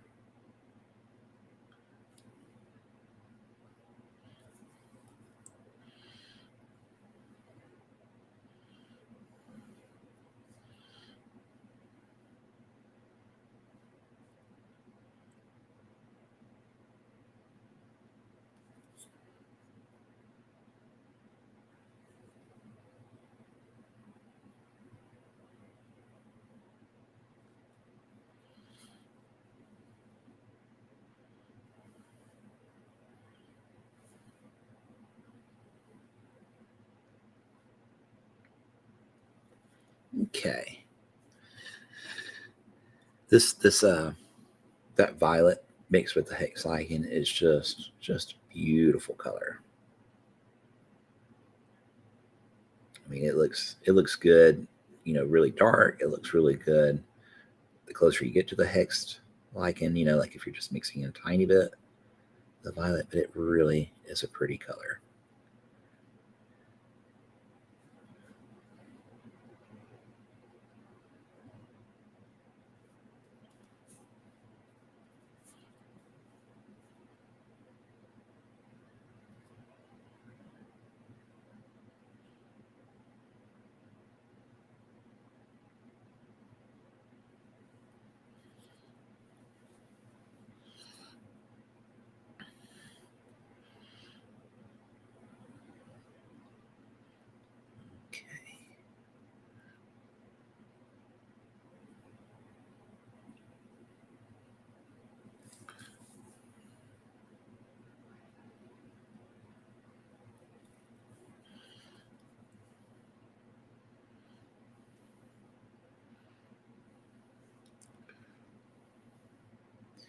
This is a pretty deep recess here, so we're definitely going to lay it in thick in this.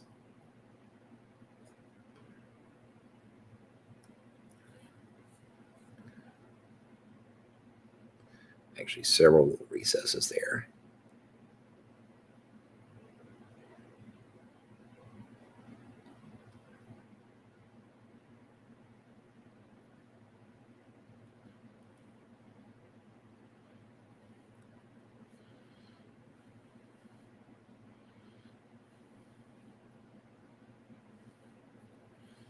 Okay.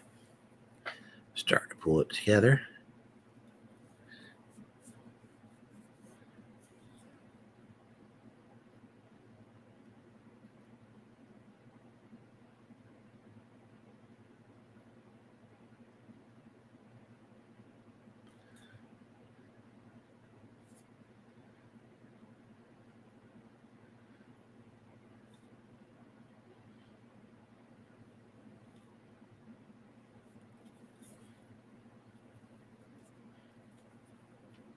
Okay.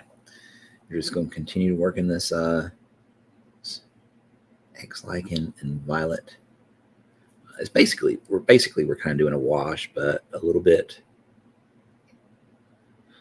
more controlled. We're not putting it everywhere. We're leaving some of the violet exposed, or some of the hex-lichen exposed. Excuse me.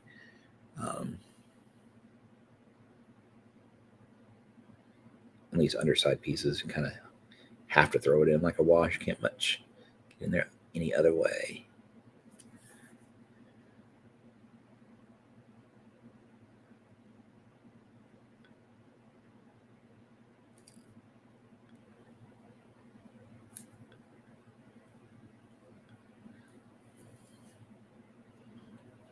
Get that finger eraser there. Never be afraid to use that. That's going to be like my tagline, finger eraser.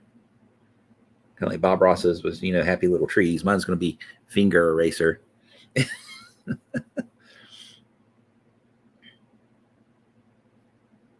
Assuming, of course, I ever become famous. But yeah, I think that's going to be my thing.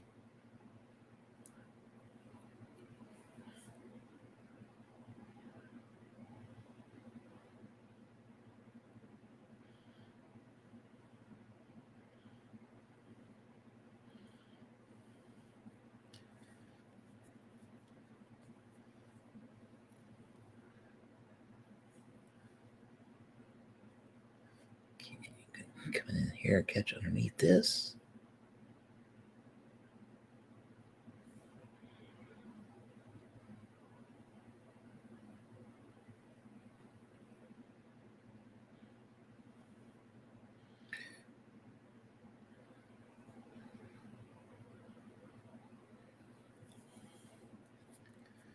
Okay.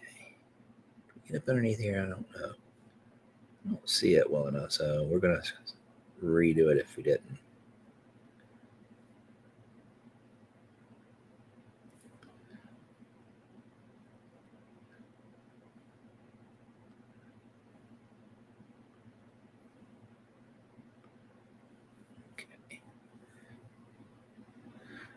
Some of this is going to be covered up with shield. Not a lot, but some of these spots, like right in here, will be covered up with shield. Which that part is somewhere over here. Don't you guys just love it? Well, it's somewhere here.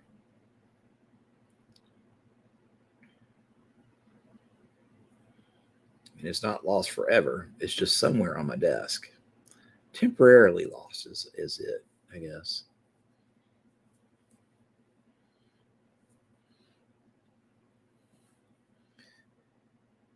Funny thing is, I'm very particular about some things organization, like my pantry. Oh, dude, super organized. My DVD collection, Blu-ray collection is all alphabetized and categorized, right? My computer system is filed into folders and subfolders and subfolders, so it's all nice and neat. But my desk is a wreck.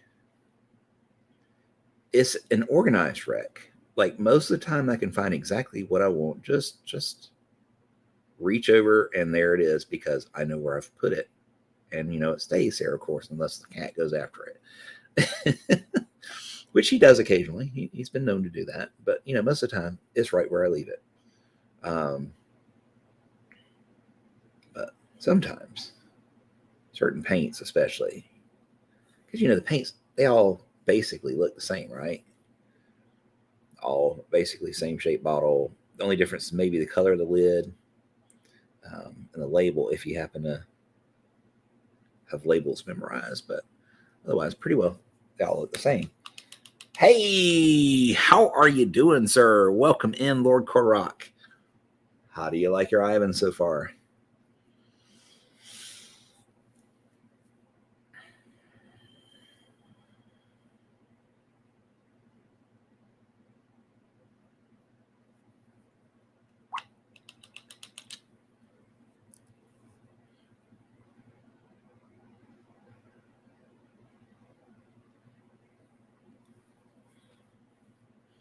Cool. Glad you like it. I kind of decided I was going to do it this way, but I think you said you wanted it kind of the purpley pink. So I thought I would work it up from that violet and hex lichen color. Right. This is my favorite purple, which is the majority of what you see here is that purple, but then the violet is in the recesses. And I thought I'd work it up more toward this fuchsia, this warlord purple. On the highlights, does that seem to work for you? A little bit more so than I did Jen's cloak, because Jen's cloak still stays more purple. This is going to highlight more up toward fuchsia. Is that cool with you?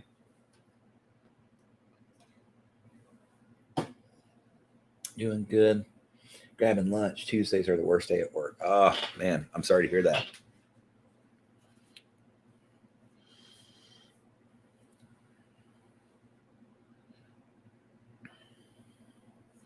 But hey, at least you didn't have to work at 12 yesterday. That's a good thing, right?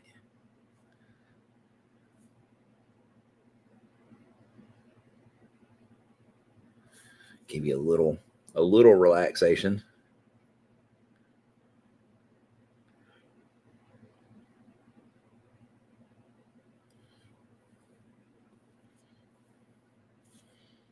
Let me double check your other Ivan. Okay. Sounds like a plan. Seemed like I remember it being more toward the fuchsia side. Or the pink side even.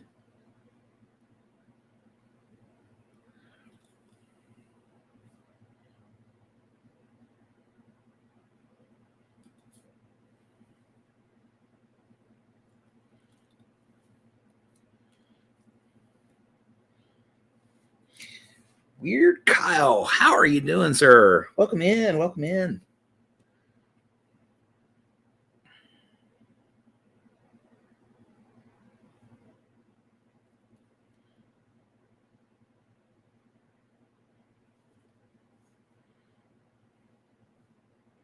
Just got all the cool people today.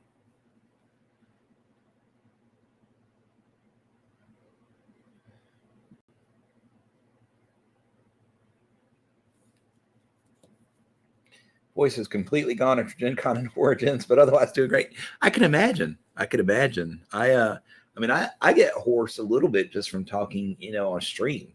The 2 days or 4 days a week I do it. I can imagine like talking for basically 8 hours a day for 3 days straight, 4 days straight, for most of those cons. Yeah, I imagine it really does get to you. I used to talk like nonstop because I was in customer service and telecommunications, and then in customer service management position. And so, I talk nonstop on the phone with angry customers. Back then, talking wasn't a big deal because I did it every day, but I haven't done it in years. And, I'm not a social little butterfly anymore. So when you talk a bunch, it gets to you.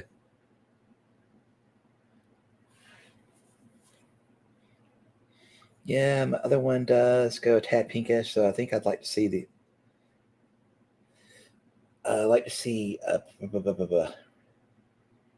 more blue purple rather than pink red for this one. Okay.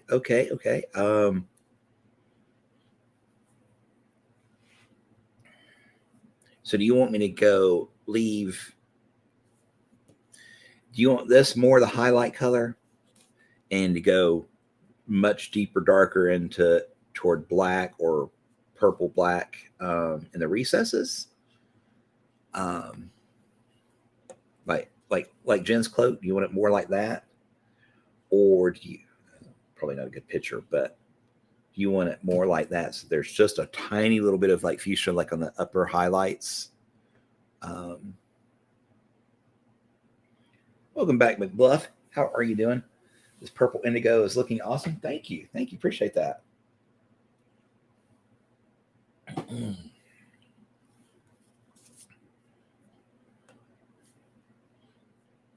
And I could also, I mean, I could pull it instead of going to the fuchsia, I could pull it the highlights up toward this amethyst, right? So it stays in that purple family, but it just comes to a more desaturated purple. Also have the color that Twitch hates. I won't say it out loud, but I'm going to show it to you. I have that color too. I can use that as well. But it's really super desaturated and it's really kind of dark. I don't think that would work. But yeah, I could work toward that on the highlights if you want to.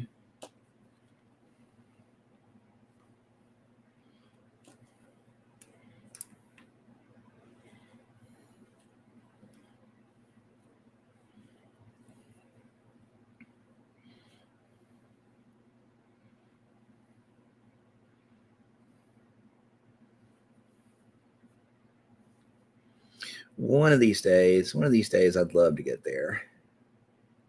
Just have to find somebody to write me a script for 300 or 400 Xanax. I can make it through the weekend.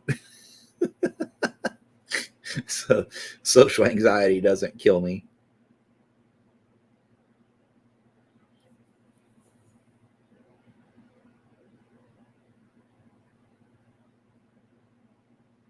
And of course, somebody would have to drug me to put me on the plane too.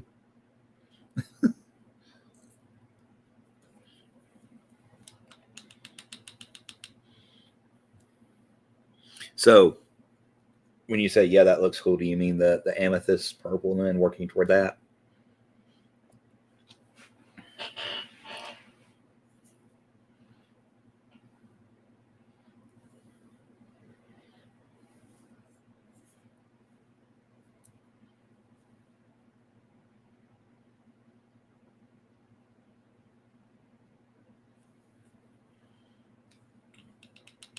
Okay, cool. That helps. I appreciate it. Good thing you caught me because I was about to hit that fuchsia button.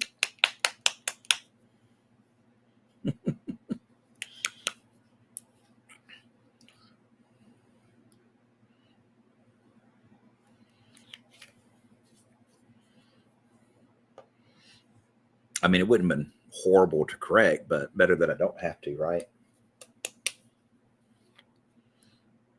So I'll start with a little bit of amethyst purple and some hex lichen, if I can get my hex lichen to work. Be fine either way. Okay.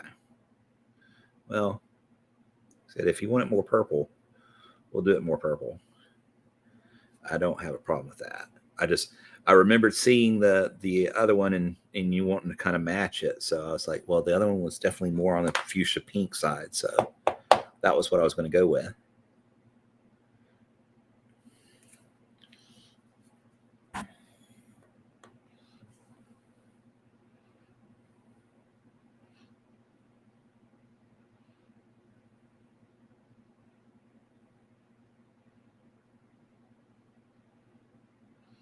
Man, I'm definitely having to put a lot more of the amethyst into that hex lichen than I thought. Must not have as much white as I expected.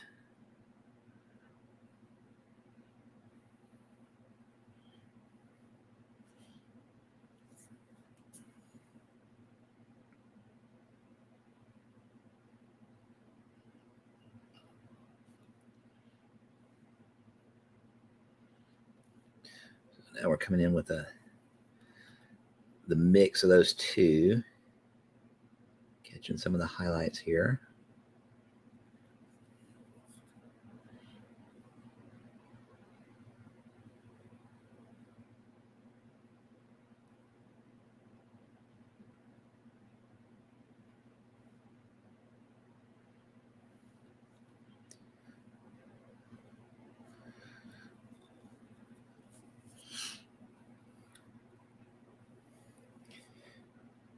admittedly, not complain either way, but the amethyst looked neat, so I figured we'd try that. Okay, cool. Always good to branch out and try different things, right?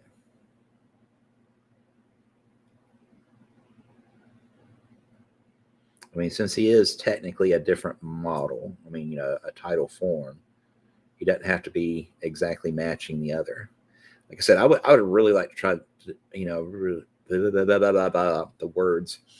I would have liked to done the brown coat that was depicted in the artwork, um, rather than the black, but either works.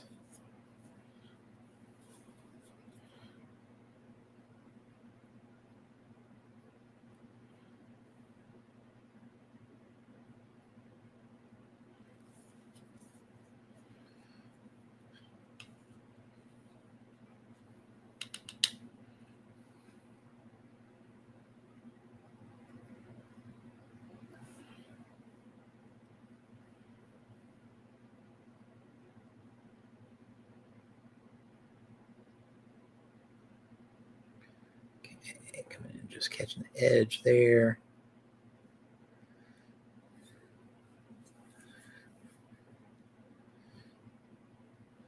That's going to be a little tough here. Got to get it at a weird angle. Oops, a little too far.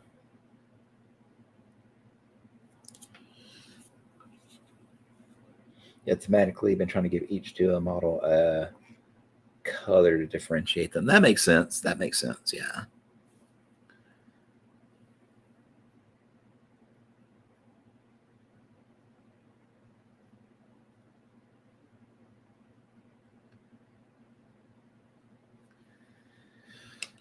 Okay. Come back in with a little bit of that violet. Blend back into that where we had to make that correction.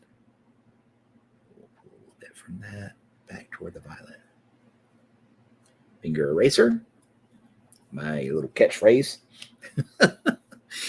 And back to it. This is more of that amethyst hex lichen here.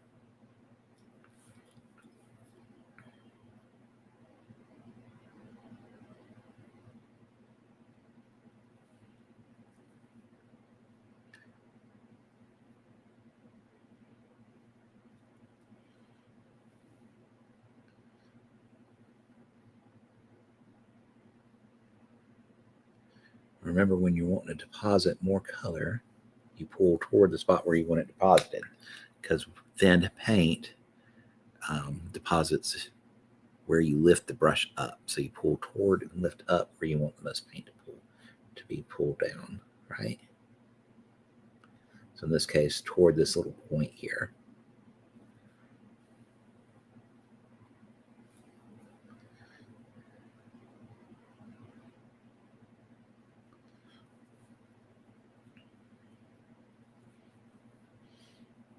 Having a slightly different purple helps keep it in Ivan's theme. It shows development. Yeah, yeah, that totally works. This stuff that's head canon for me now. Makes sense.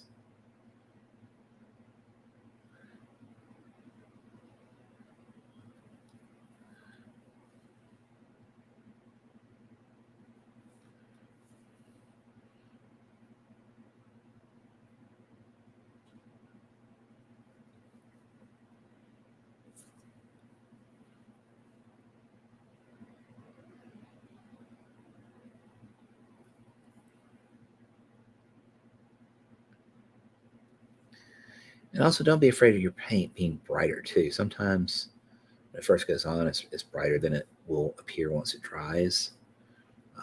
That's always something you have to contend with too. Um, if it ends up being too bright, then you can always come back and knock it down with the glaze. So don't worry too much about that, right?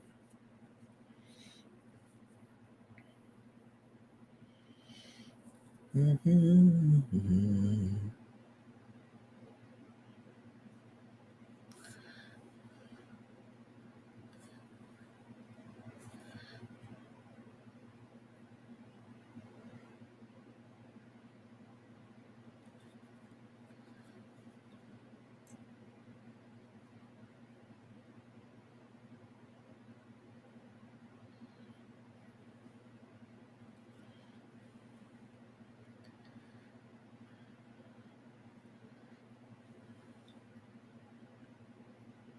Doing a little split there. Splitting that color up across those two little highlight spots. Bring some up here as well.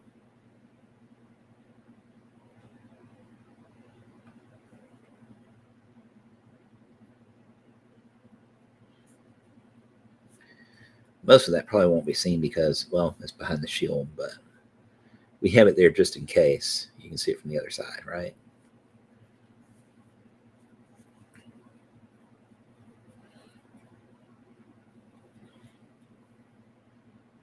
Not sure if this version of Ivan is better than the OG version, but he seems super janky and therefore has a lot of potential.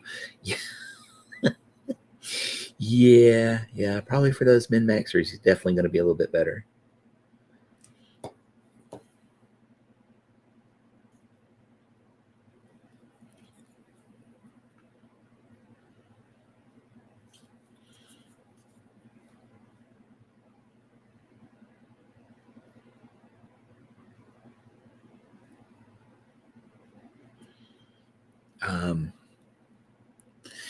We got another tournament coming up in the local meta, the end of October. So there was some discussion about, where the titles are going to be allowed and stuff. I have a feeling they are going to actually be allowed, even though the book is basically going to be potentially one day ahead of the tournament. And I'm probably not going to play just because, well, I'm not ready for tournaments yet. But I'm going to give them the entry fee anyways, just to help with prize support, even though I'm not going to play.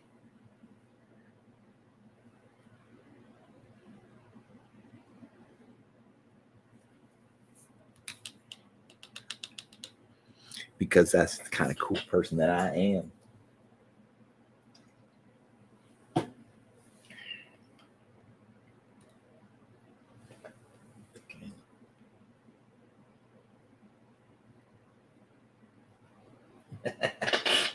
All right, Jess, we'll do that. I could be the ringer. What is the ringer? Is that a tournament thingy?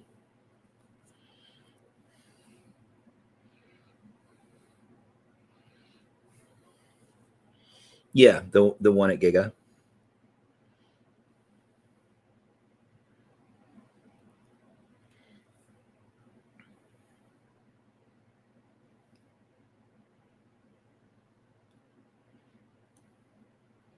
Basically, if there's an odd number of people, you would play the odd man out. Oh, okay. So instead of them having to take a buy, okay, I gotcha.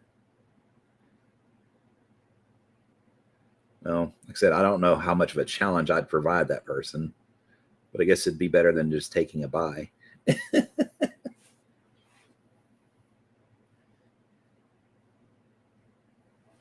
Just I could do that, I guess. If I can get free that weekend.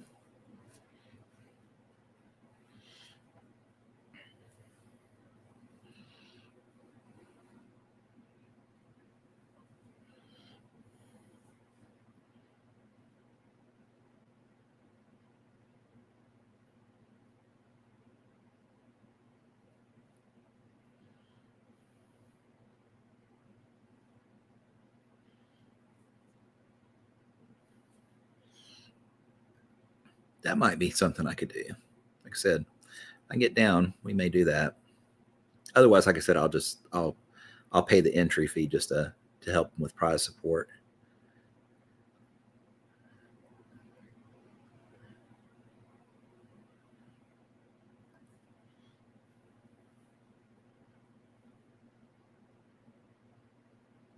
Remember how bright that looked down here, and now it's just kind of barely there. So yeah, don't be afraid of putting that stuff on bright. It looked like it was going to be just pop right out, but it's almost faded into the previous color, so that's fine. Paint does that. Always looks more intense when it first goes down.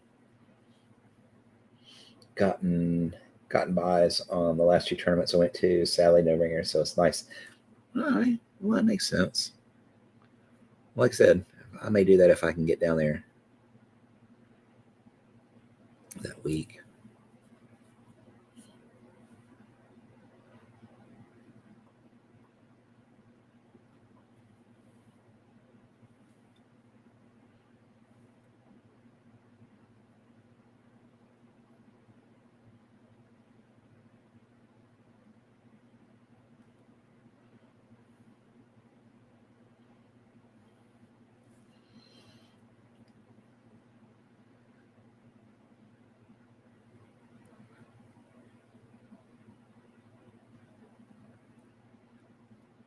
Okay.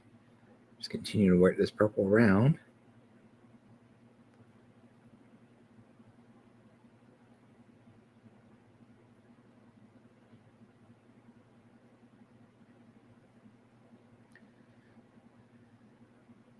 All this purple amethyst mix.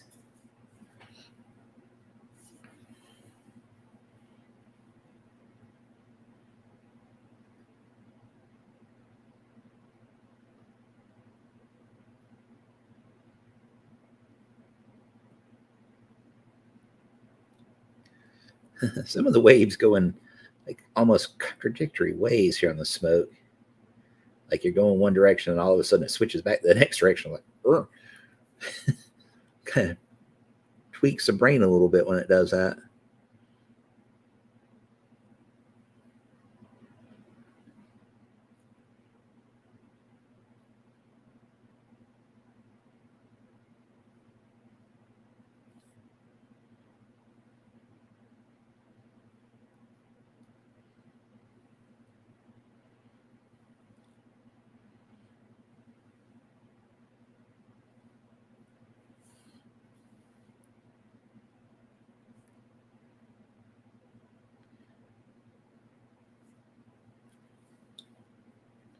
Okay. Ooh. I just split the crap out of my brush. I hit the rim of my cup and it just went like that. Get reshaped here. Okay.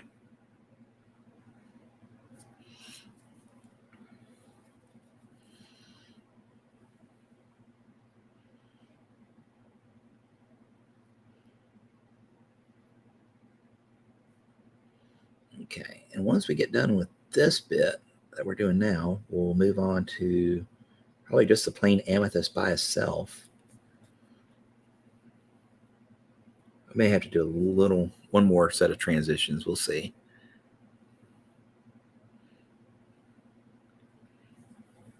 But I think it'll be fine the way it is. Okay. Remember, we want this kind of outer edge to be brighter. So we're going to pull toward it and lift up.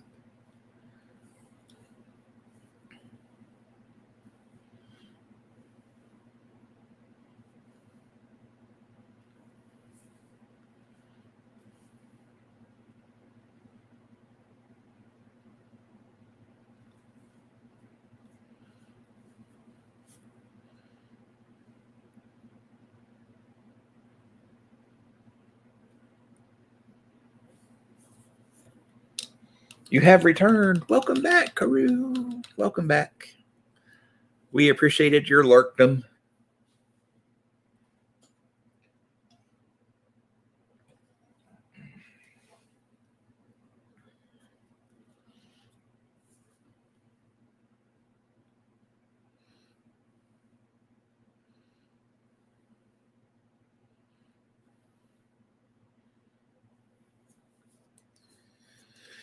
I'm going to have to, I'm trying to see this without the shadow of the camera. It is not playing nice with me right now.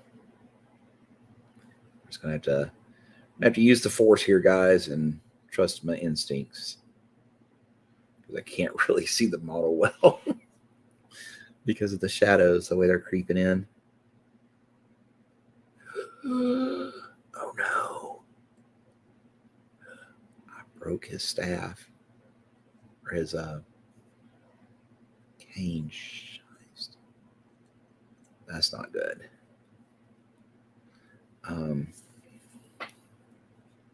Before that comes entirely off, let me put a little bit of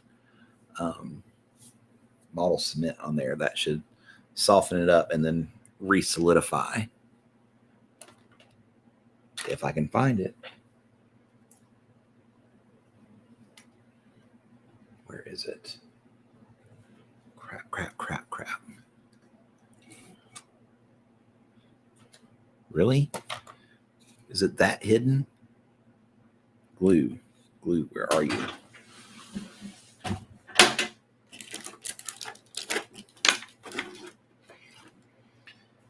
Normally have that stuff sitting right in the middle of my desk, and I cannot find it. There it is. Only the shadow knows. Yes.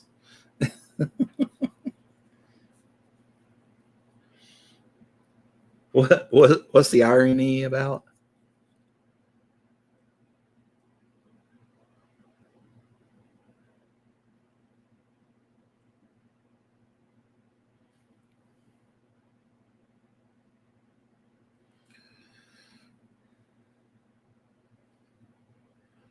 Damn.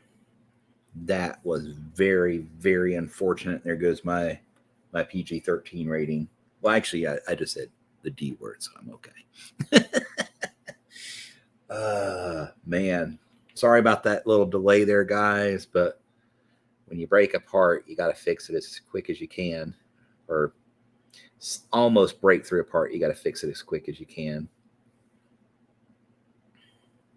That I have to be very careful not to touch while it sets. Once it sets, it'll be back like rock hard because that model cement basically welds the pieces together, melts them, and then resets them. So it'll be like a brand new piece there.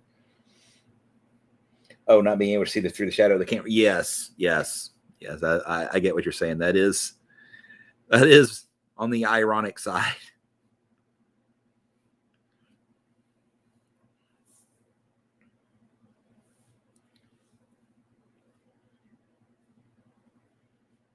Just please don't let me hit that cane again.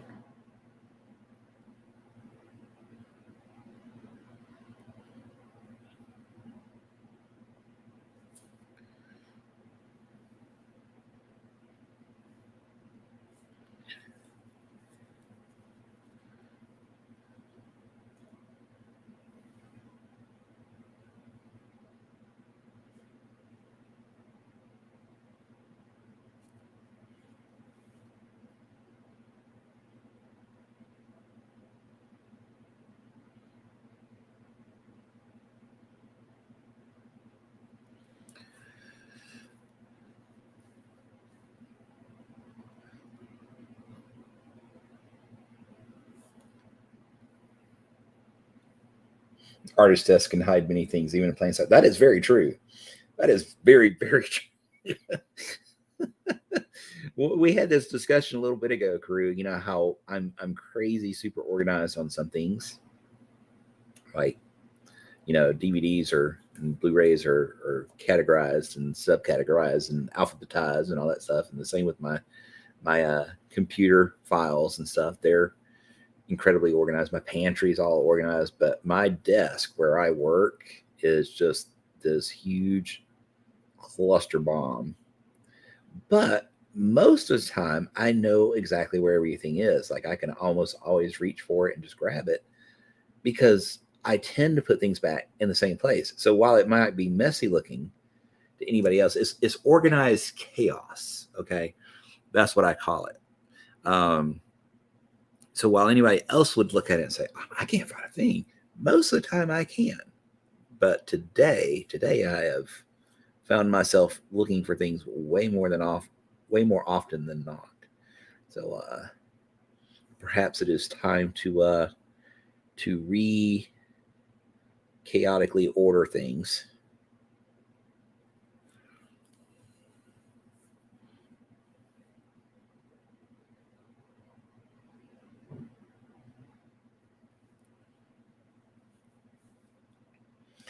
Desk can be organized chaos. That's true. And they say something about the cluttered desk is a sign of intelligence and stuff like that. So I'll take that excuse any day.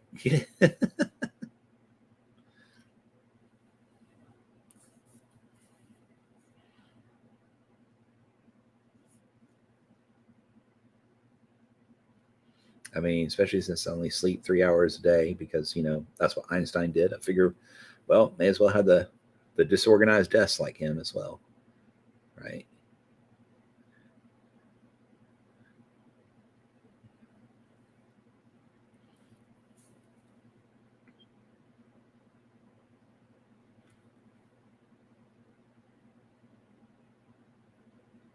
Oh, wow. We got a little crazy there. We'll have to fix that up here in a second. Futura Maniac. Yeah, I think that's it. Futura Maniac. How are you doing? Good morning. Literally been running around cleaning up your studio. Oh, okay. Fantastic. Nice, Doug. Well, like I said, that's kind of what I need to do is, well, clean it up or at least semi reorganize it so I can find things again.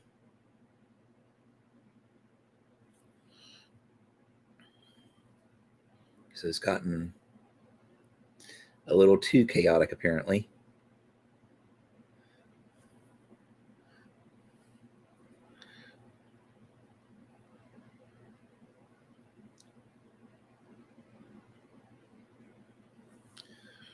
There we go. Now she's fixed up. Maniacal about Futurama. Nice. I kind of wondered if that was it. Very cool. Glad to hear that. Oh, you had a Through the Breach session. Fantastic. Did you play with somebody on Twitch, like Dead Aussie Gamer? Or was this something that you did locally or with friends?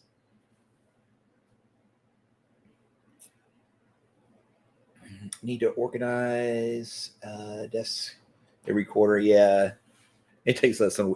It usually takes a day or two for me. Oh, you wish? Yeah, I'd love to get in on a session with him. Although I don't know if I RP'd good enough for him. He's really good. He's so good. Already talked about it with Dag, but not yet. Cool. He's good. He's good too. Very good human being.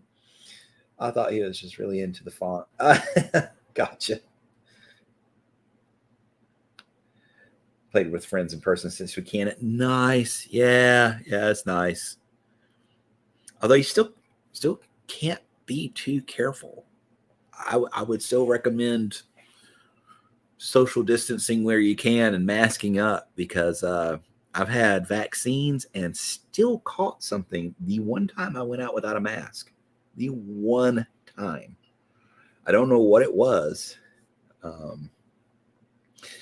because I was asymptomatic other than fever. I just had this massive fever for a week straight. No other symptoms. And like I said, one single time without a mask out in public, and I'm vaccinated. So I don't know what the hell it was, but yeah, got to be careful still.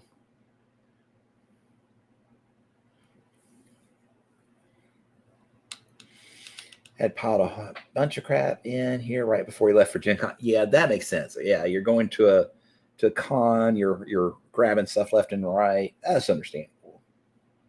You can clear space elsewhere that your wife can move into. If you got flooded in the tropical storm that's heading our way. Oh, gotcha.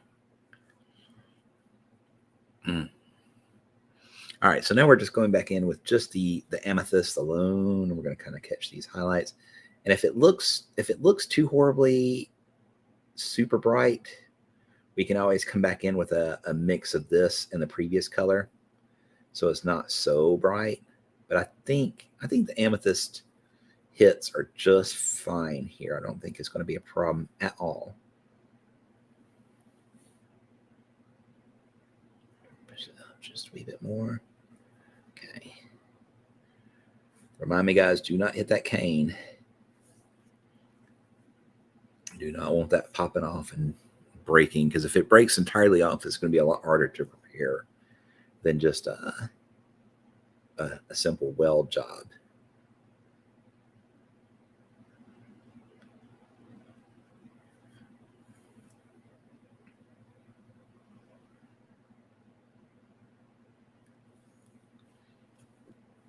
Of course, there's barely even any rain. Wow.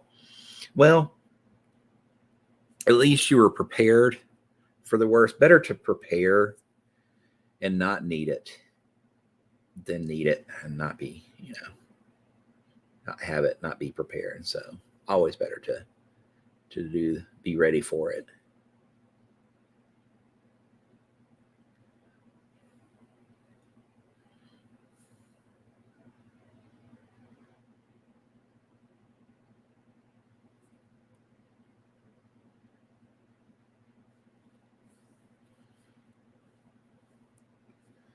Okay. So we're just working this watch out for Abel's breath. Nice. Good Bible reference. Plus CAIN, but CANE, it works as a homonym.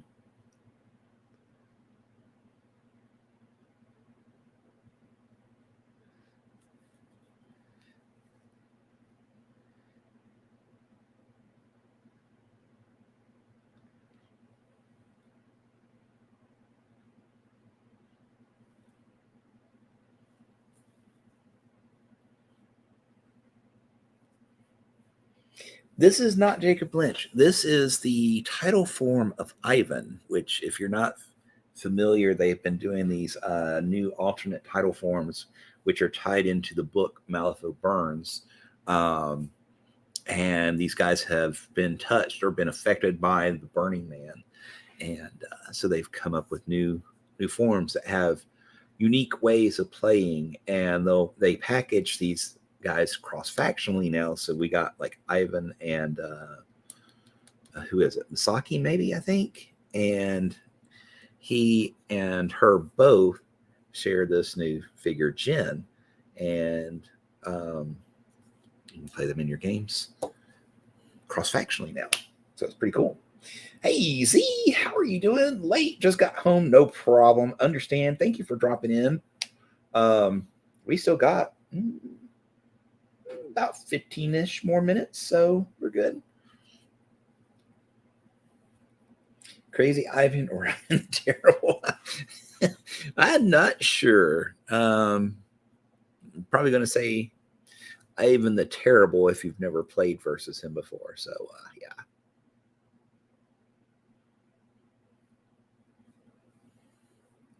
He's definitely probably going to be, as Korok said, he's very janky, which means there's a potential for lots of shenanigans with this one.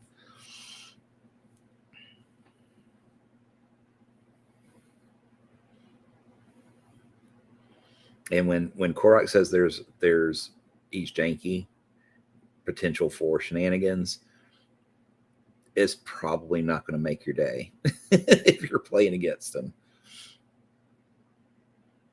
He comes up with some crazy plays. I don't remember, who was it? Was it Ivan? He was talking about being able to get like a 12-inch move before he even moved, or who was it? I can't remember which master he was talking about, but he was talking about this crazy 12-inch push he could get before activation or something. So he could just pretty much walk right across the board.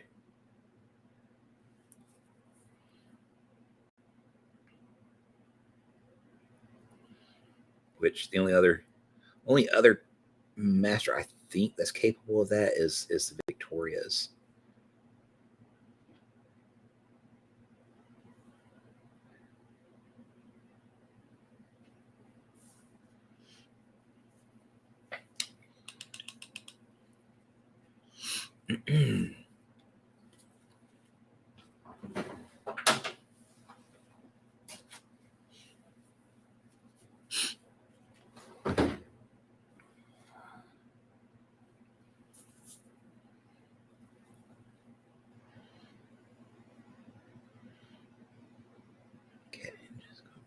this in, this highlight here.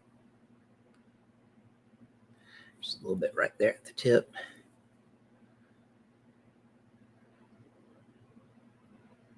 Ooh, that went on very, very, very strong. We did not need that much.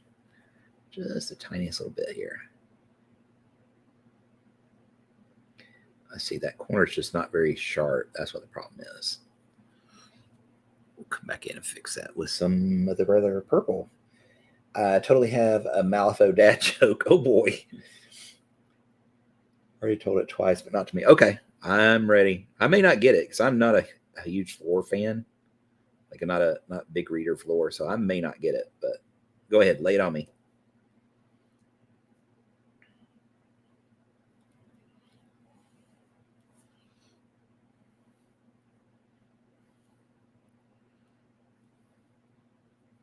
In that case, a simpler one. Okay. Yeah. Got to speak in Malifaux baby terms with me. I am just now getting started on reading the lore. Nothing. Okay. Yeah, that was grown worthy. Definitely a dad joke, man.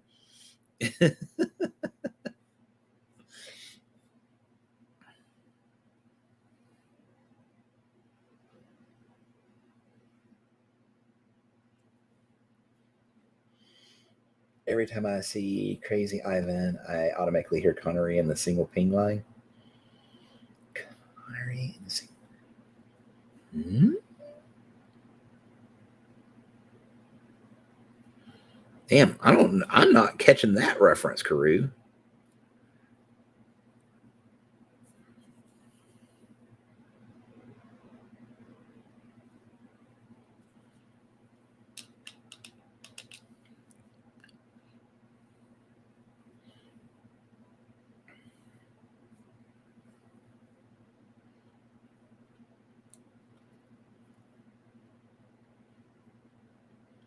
We are probably going to have to pull him back off the handle again here in a second to get these corners put in.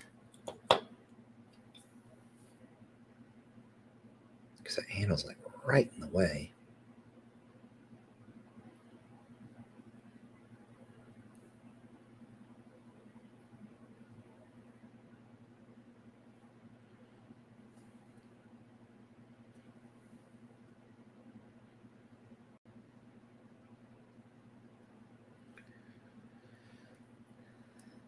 Look at that. We totally missed that spot up underneath there. That's okay.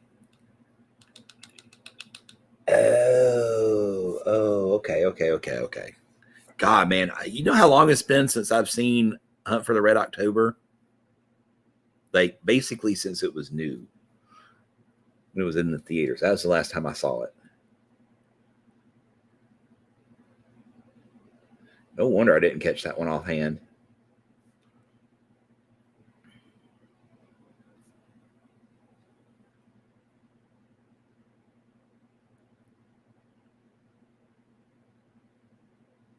So we're just going to slapping it in there real quick. We'll work up some of the other purples around it. Make sure that's good and filled in there. God bless, we hit that freaking cane again. Please hurry up and dry.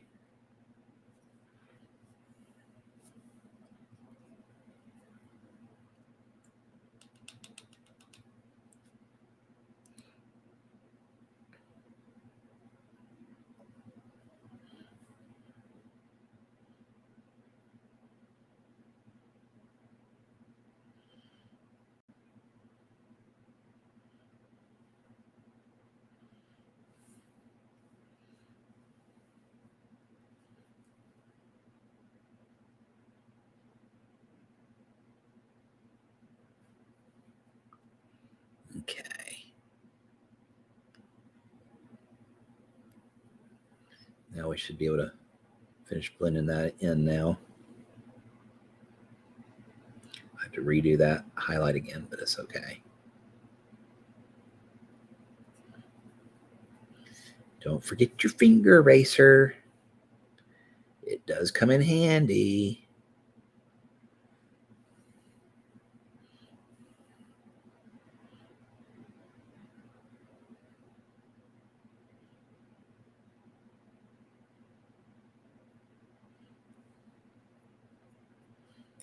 Okay.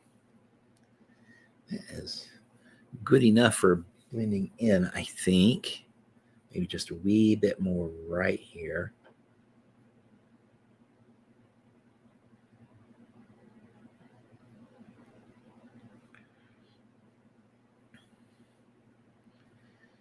All right, cool.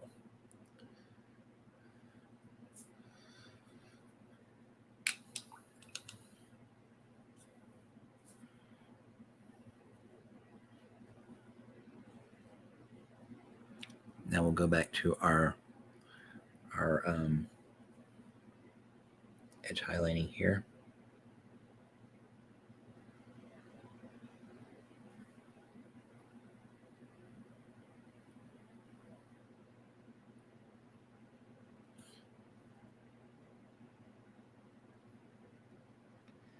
Cut that back in a little bit since we kind of obliterated it a little bit with that dark purple. Okay.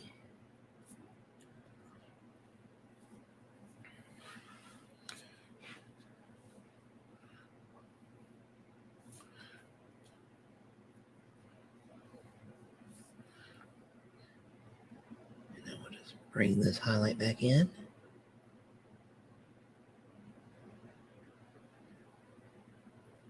Just like so. A little bit down here.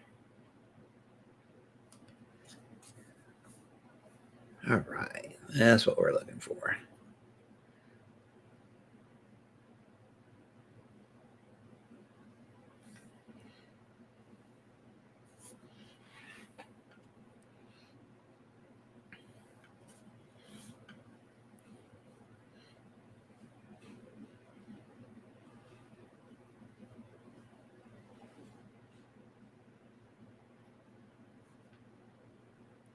Okay, now we're actually going to start working on the backside.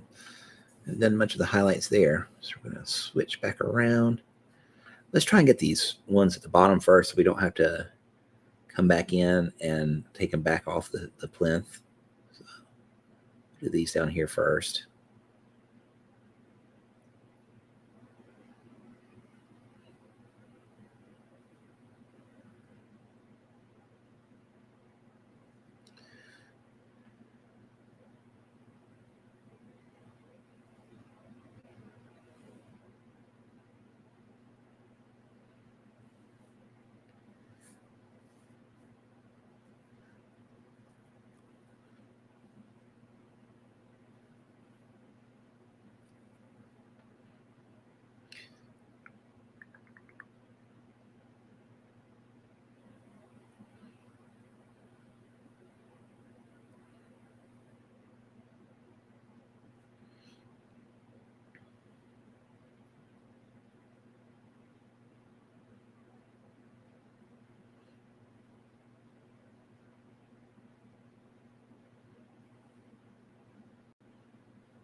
Just about there. I'm gonna get that tail there, and then we can put him back on the handle, and we don't have to mimic with him with our hands too much.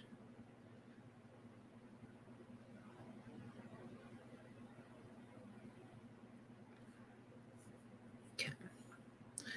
Of course, once we do this, we got to finish up the jacket and then start bringing in those highlights. Yeah, all about them highlights. Or not the highlights, the OSL, sorry. Or you know what I mean.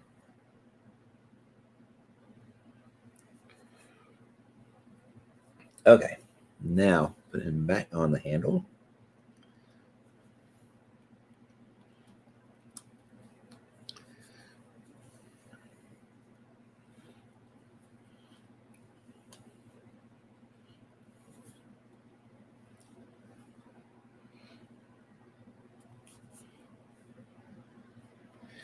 Okay, guys.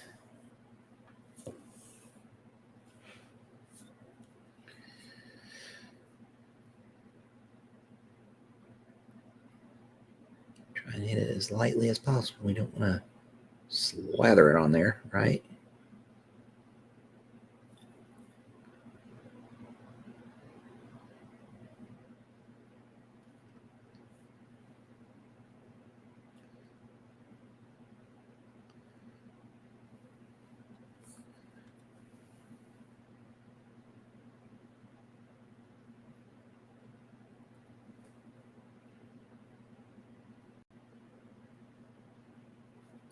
think this is a pretty good look for that magical effect. Once the shield goes in there, I think it's going to look a lot better. And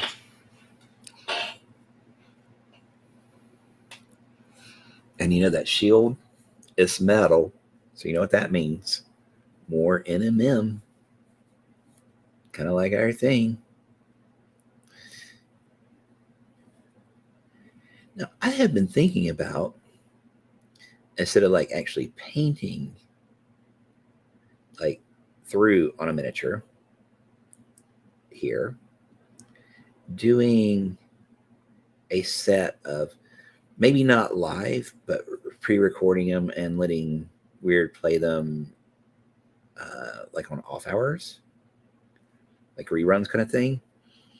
But doing some videos like on tutorial items, like how to paint a rich red or how to do glazing, which you're going to need that for a rich red anyways. But you know, doing just like some little short, maybe 10-minute long examples of how to do some painting techniques and have them, you know, available to be played when we're not online. Oh, I think that is my my cue that we're about done, huh? Because my linkage is there. So, guys, you see my link there, that Willow link that leads you to all my social medias, my Twitch, my Facebook, my Instagram, and my YouTube channel now. So, yeah, if you could please drop me follows and likes and subs and stuff there, it would be greatly appreciated. So, yeah, thank you so much for that. We had some fun. We got some painting done.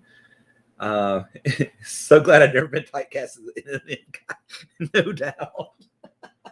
Well, you know, it's like I said, it's something I did a lot of because I was trying to get better at it, and now I'm just kind of like I don't want to do the metallic anymore. I mean, I do. Like if I want something done really fast, I'll slap metallic on it, throw a wash on it, and do some edging, and we'll call it done. But for a piece that I'm going to like have on display, I definitely do the NMM. All right. So guys, like they said, join us tomorrow for Ben, and I'll see you guys back on Thursday as well. So thanks again for hanging out, and till next time, stay weird. Have a great day.